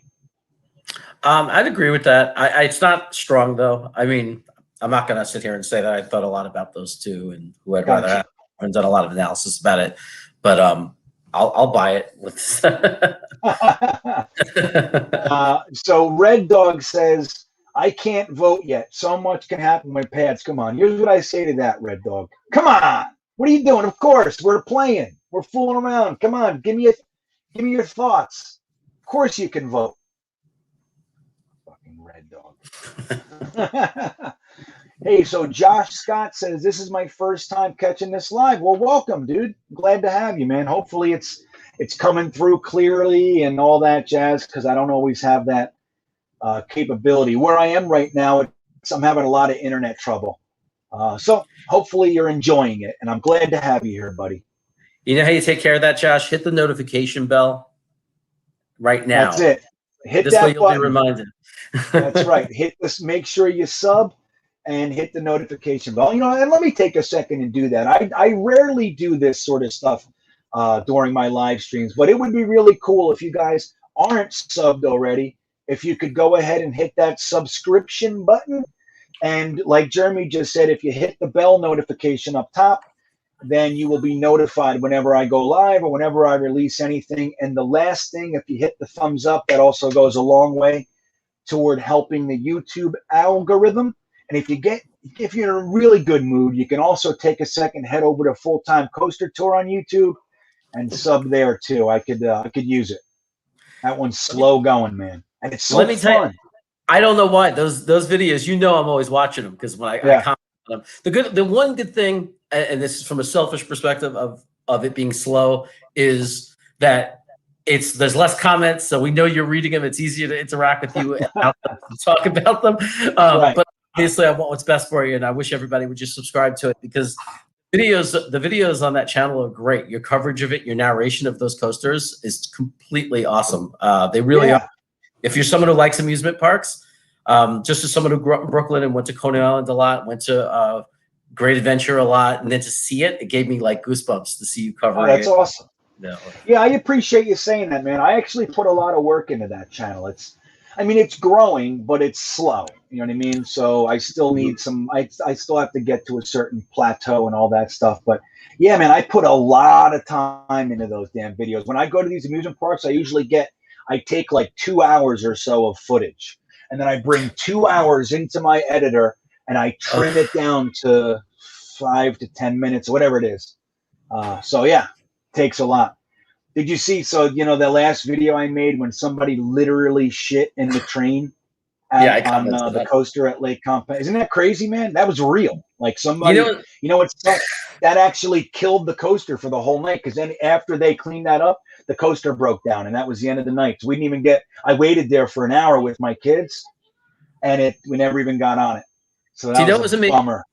Do you know what's amazing about that video? I don't know if you noticed it, but there's like a teenage kid kind of in the front and 2 aisles away from you guys from where you're filming, who the second they announced the delay, like it was funny how fast he reacted by being upset. Like if you notice when you watch that video, right when they like close it, he acts so upset.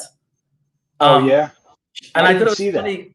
I thought it was so funny because it was like how fast he reacted. Like he didn't even have time to process it. The second they said something wrong, there was a delay. He was like, it's like seems so upset by it.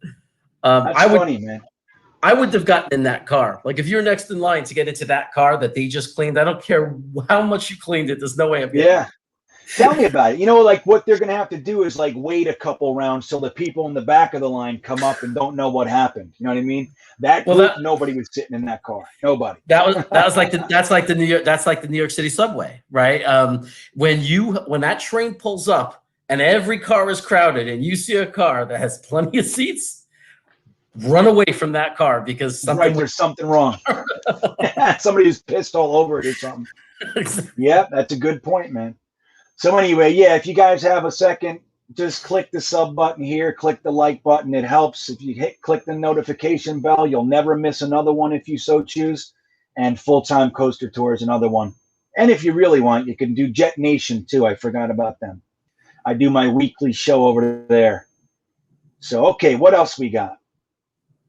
Not a lot to talk about.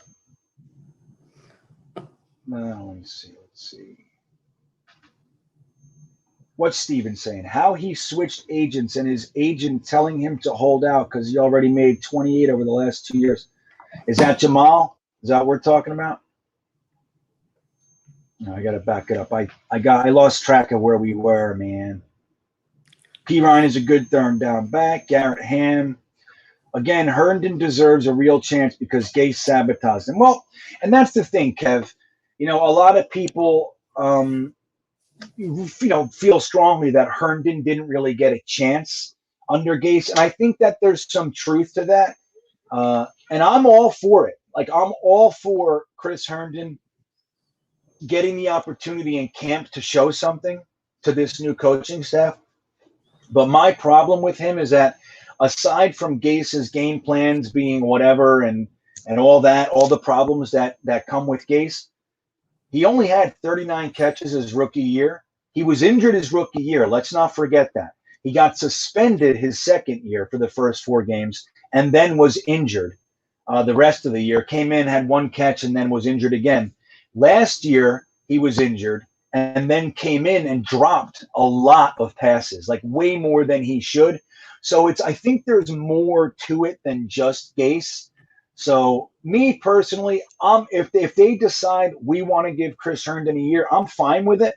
But my thoughts are this guy's probably not going to be what we hoped he should be. And if he doesn't show it in camp, I think that they should move on and bring in another guy. Like, just give it to Yeboah, give it to Griffin, give it to Croft and Wesco. These guys they have a lot of potential, man.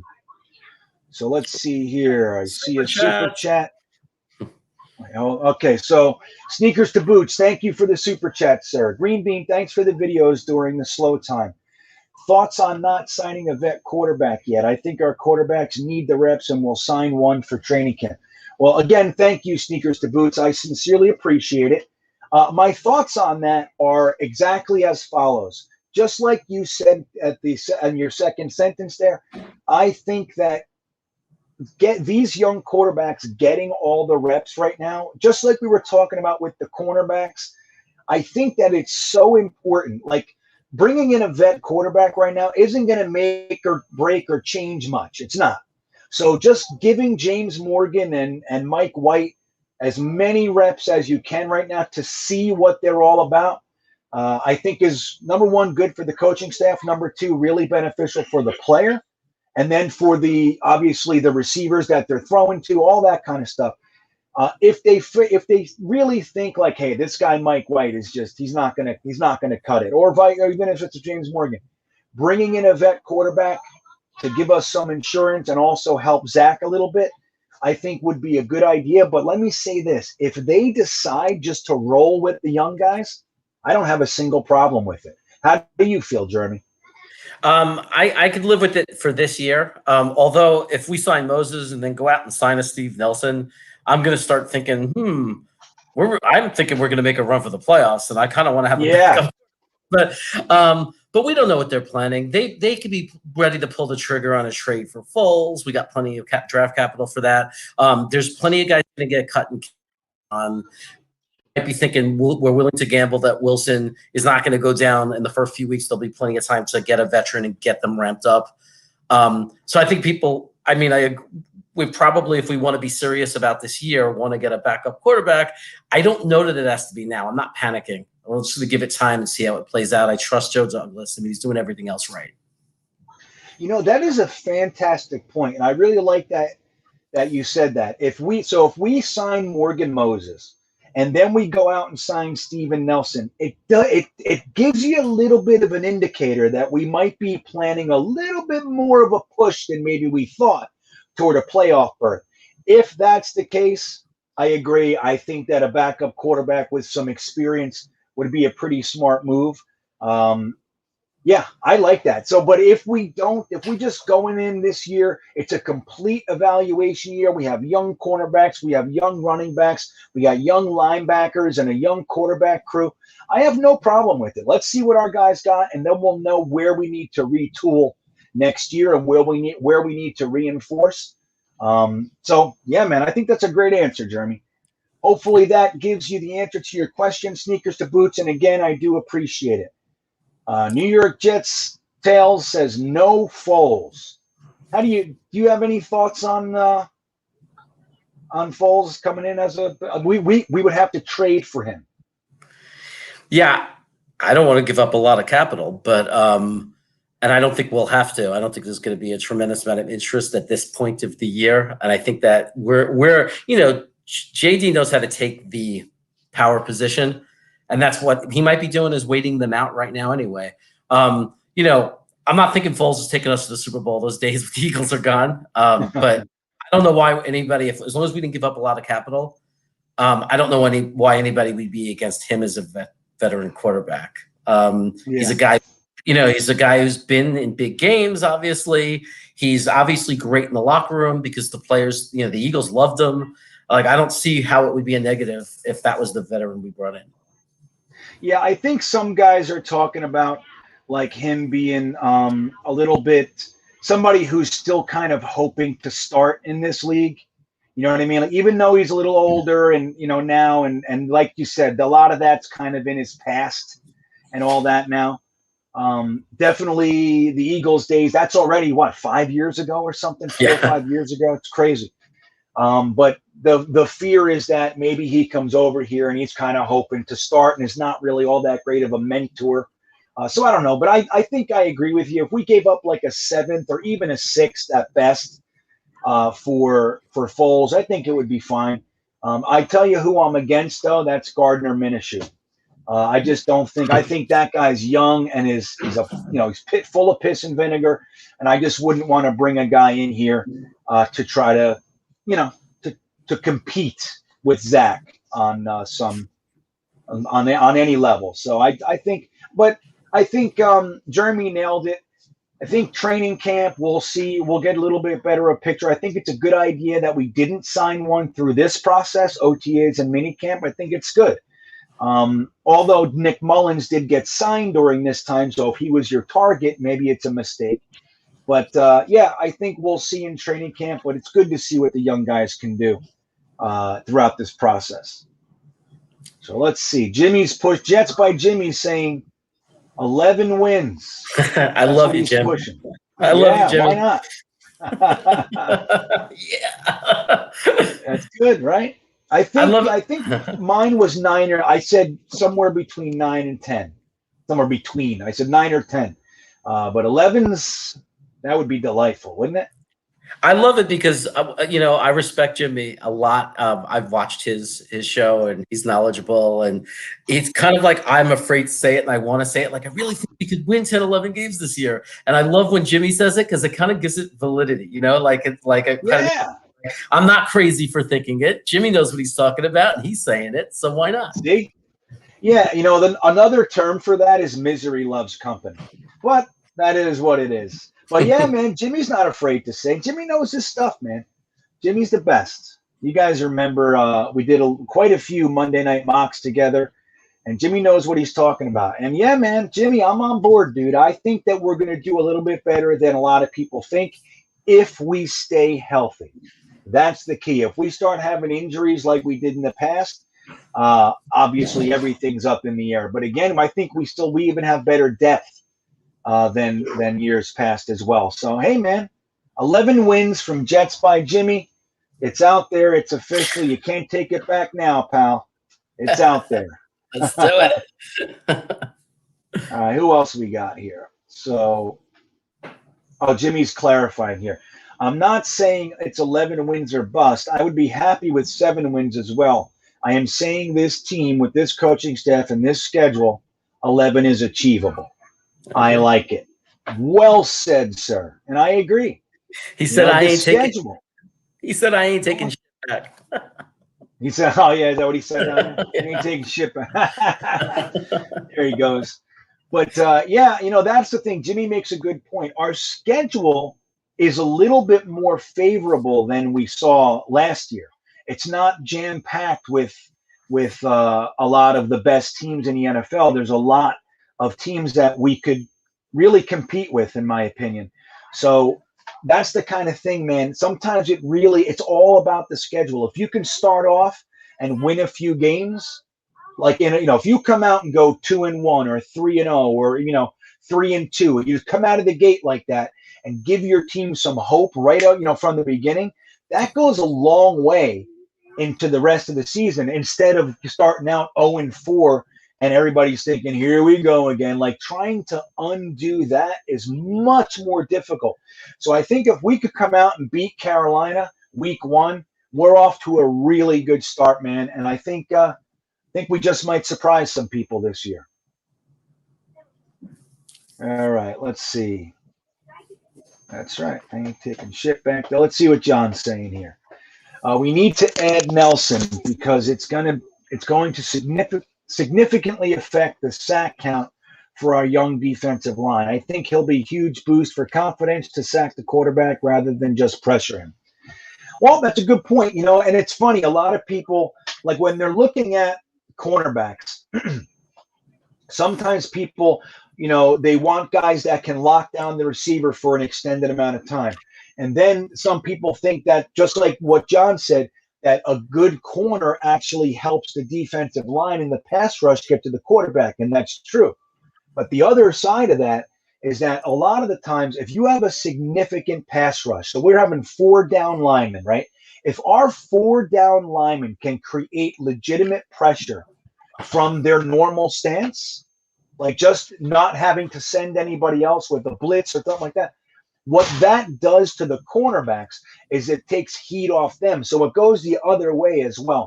So Steven Nelson is, in my opinion, he's the best cornerback out there. I think that's everybody's opinion. I wonder why he's not signed yet. I think he's more than likely pricing himself out.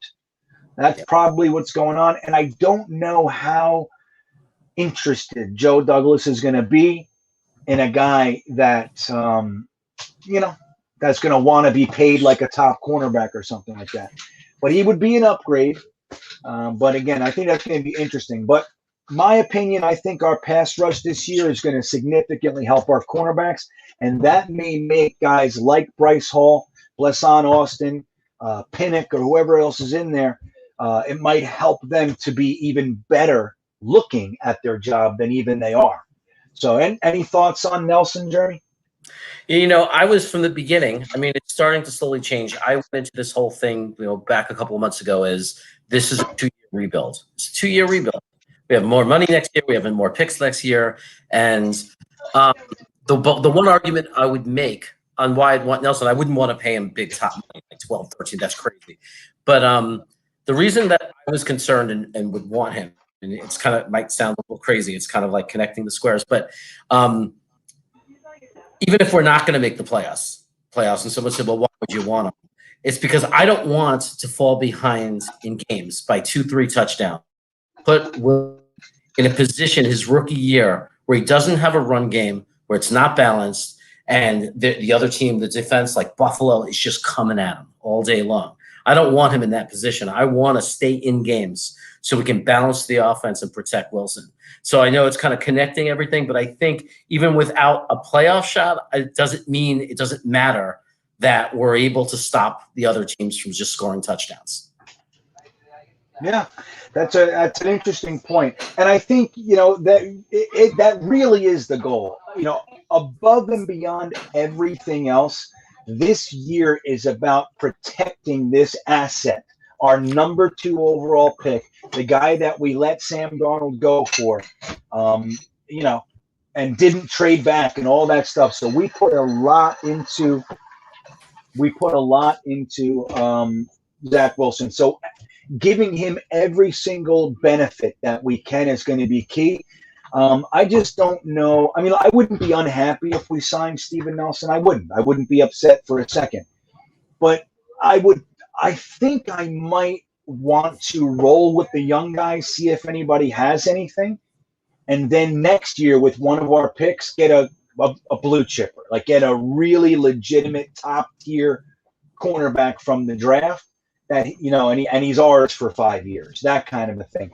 So I don't know. It's going to be interesting to see. And Frank has a pretty good comment kind of going with this. He said wait.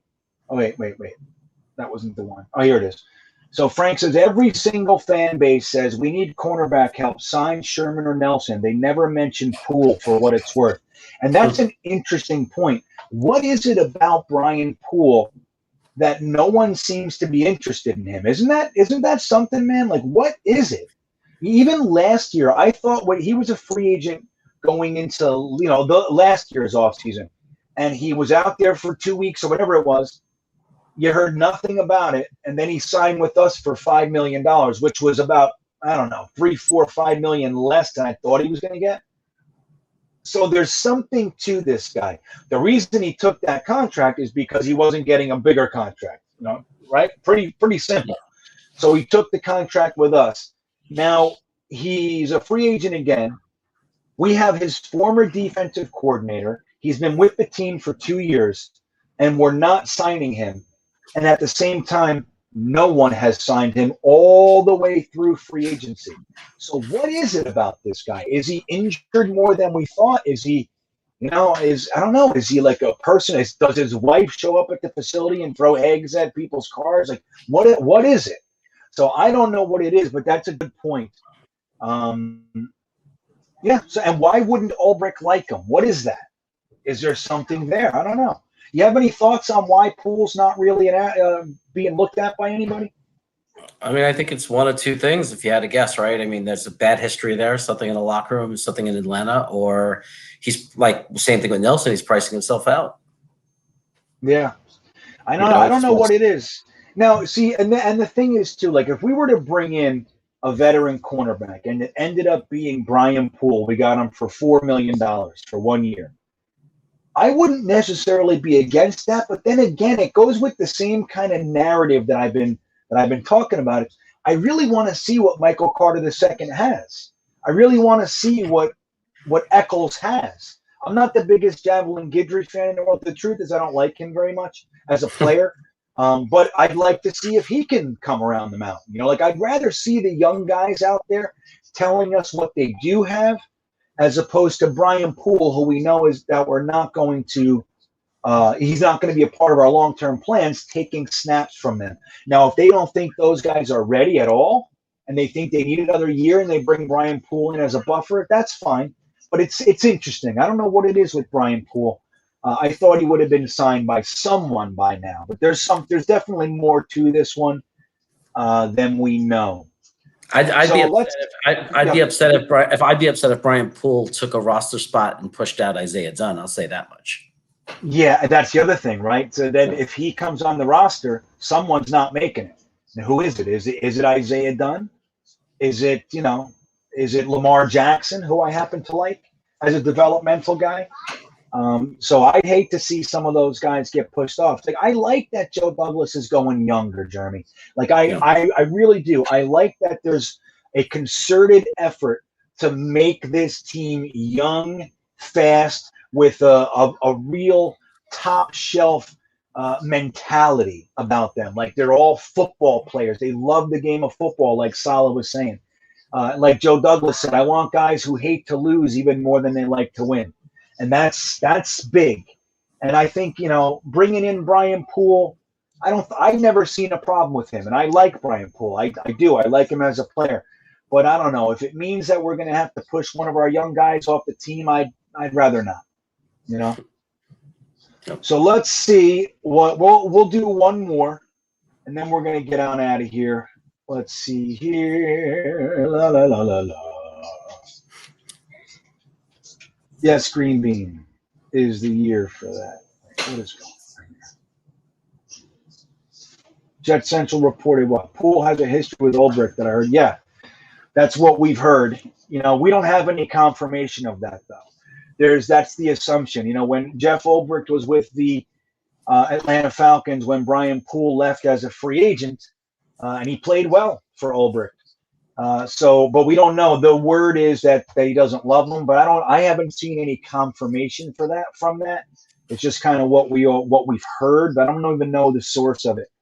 But yeah, I bet there's something there, because clearly we don't want him, or at least not for the price. Maybe he wants $12 million. We're like, no.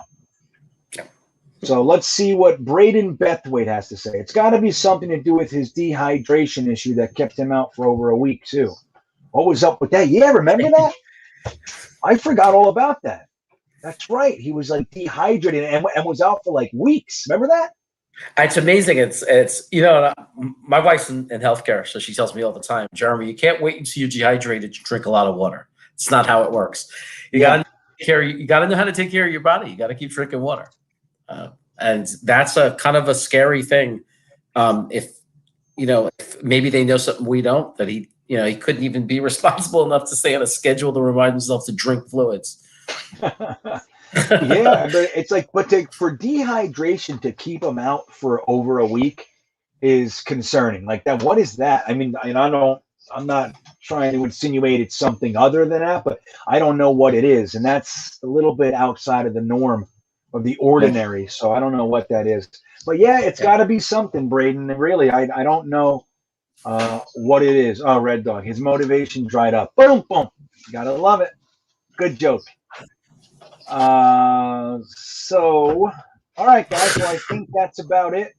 I want to thank Jeremy for coming on again. He's going to be doing a lot of work for us. This is a project of love. It's a project to try to keep everybody in the know about a situation that we would really want to know about. How are the rookie quarterbacks handling it out there? What's going on? Who's progressing? Who's stagnant? Jeremy's going to be putting all that together so we don't have to. I can't wait to read them, and we're going to tell you when those are out. We'll release those on GreenBeanjetsfan.com. And yeah, man, but thank you for being here tonight. I appreciate it, dude. Hey, thanks for having me. You know, I'm having so much fun. I'm loving it. I'm loving your show, and I'm loving being part of it. So I appreciate you, and I appreciate it. Right on, man. It all started with you harassing my wife, so it's all good. All right, guys. Well, that's about it. So thanks for tuning in. I appreciate you dealing with the the beginning, all the baloney that we had with the internet. Hopefully it got better for you guys. But yeah, man, we'll be releasing more videos. I'm going to go shoot one on the beach tomorrow for you guys. So anyway, thanks for coming. Don't forget to like and subscribe. You can check me out on Full-Time Coaster Tour on YouTube as well, Jetnation.com. And likes and subs all the way around. It would be greatly appreciated. With that said, have a fantastic night, everybody. Go.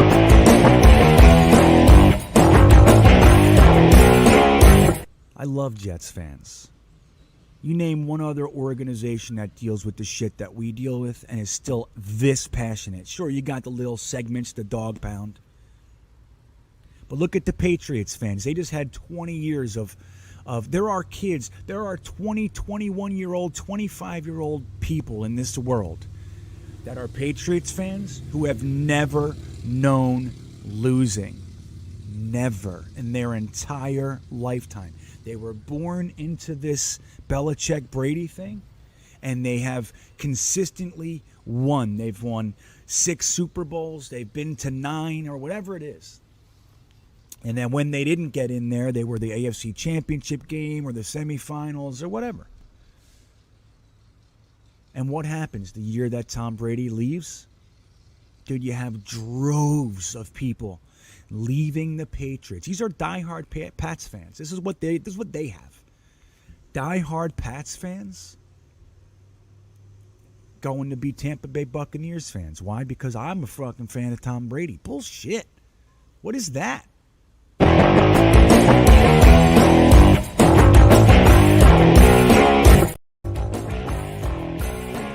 And when you have a 3-4 defense and you're drafting defensive tackles, all you're doing is you're drafting space eaters.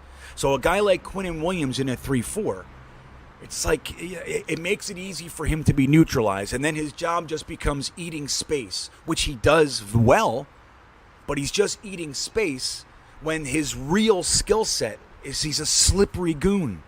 He slides right, super strong, super fast, and he can get past the guy if there's more to concentrate on for the offensive line, right? And it's not cool to put those kinds of resources when guys like Fadukasi in the 6th and Kyle Phillips as an undrafted free agent can do a very, very good job. You don't need to use your 3 overall pick on a guy, on a defensive tackle in a 3-4.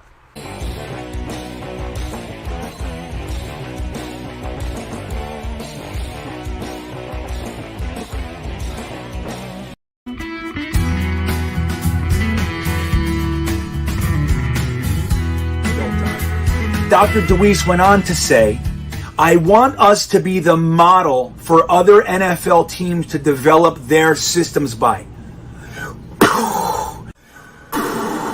We're not just trying to be good enough. We're not trying to keep up with the Joneses. What we are working on is something that our new staff seems to think the rest of the NFL will want to mimic and model their training programs after.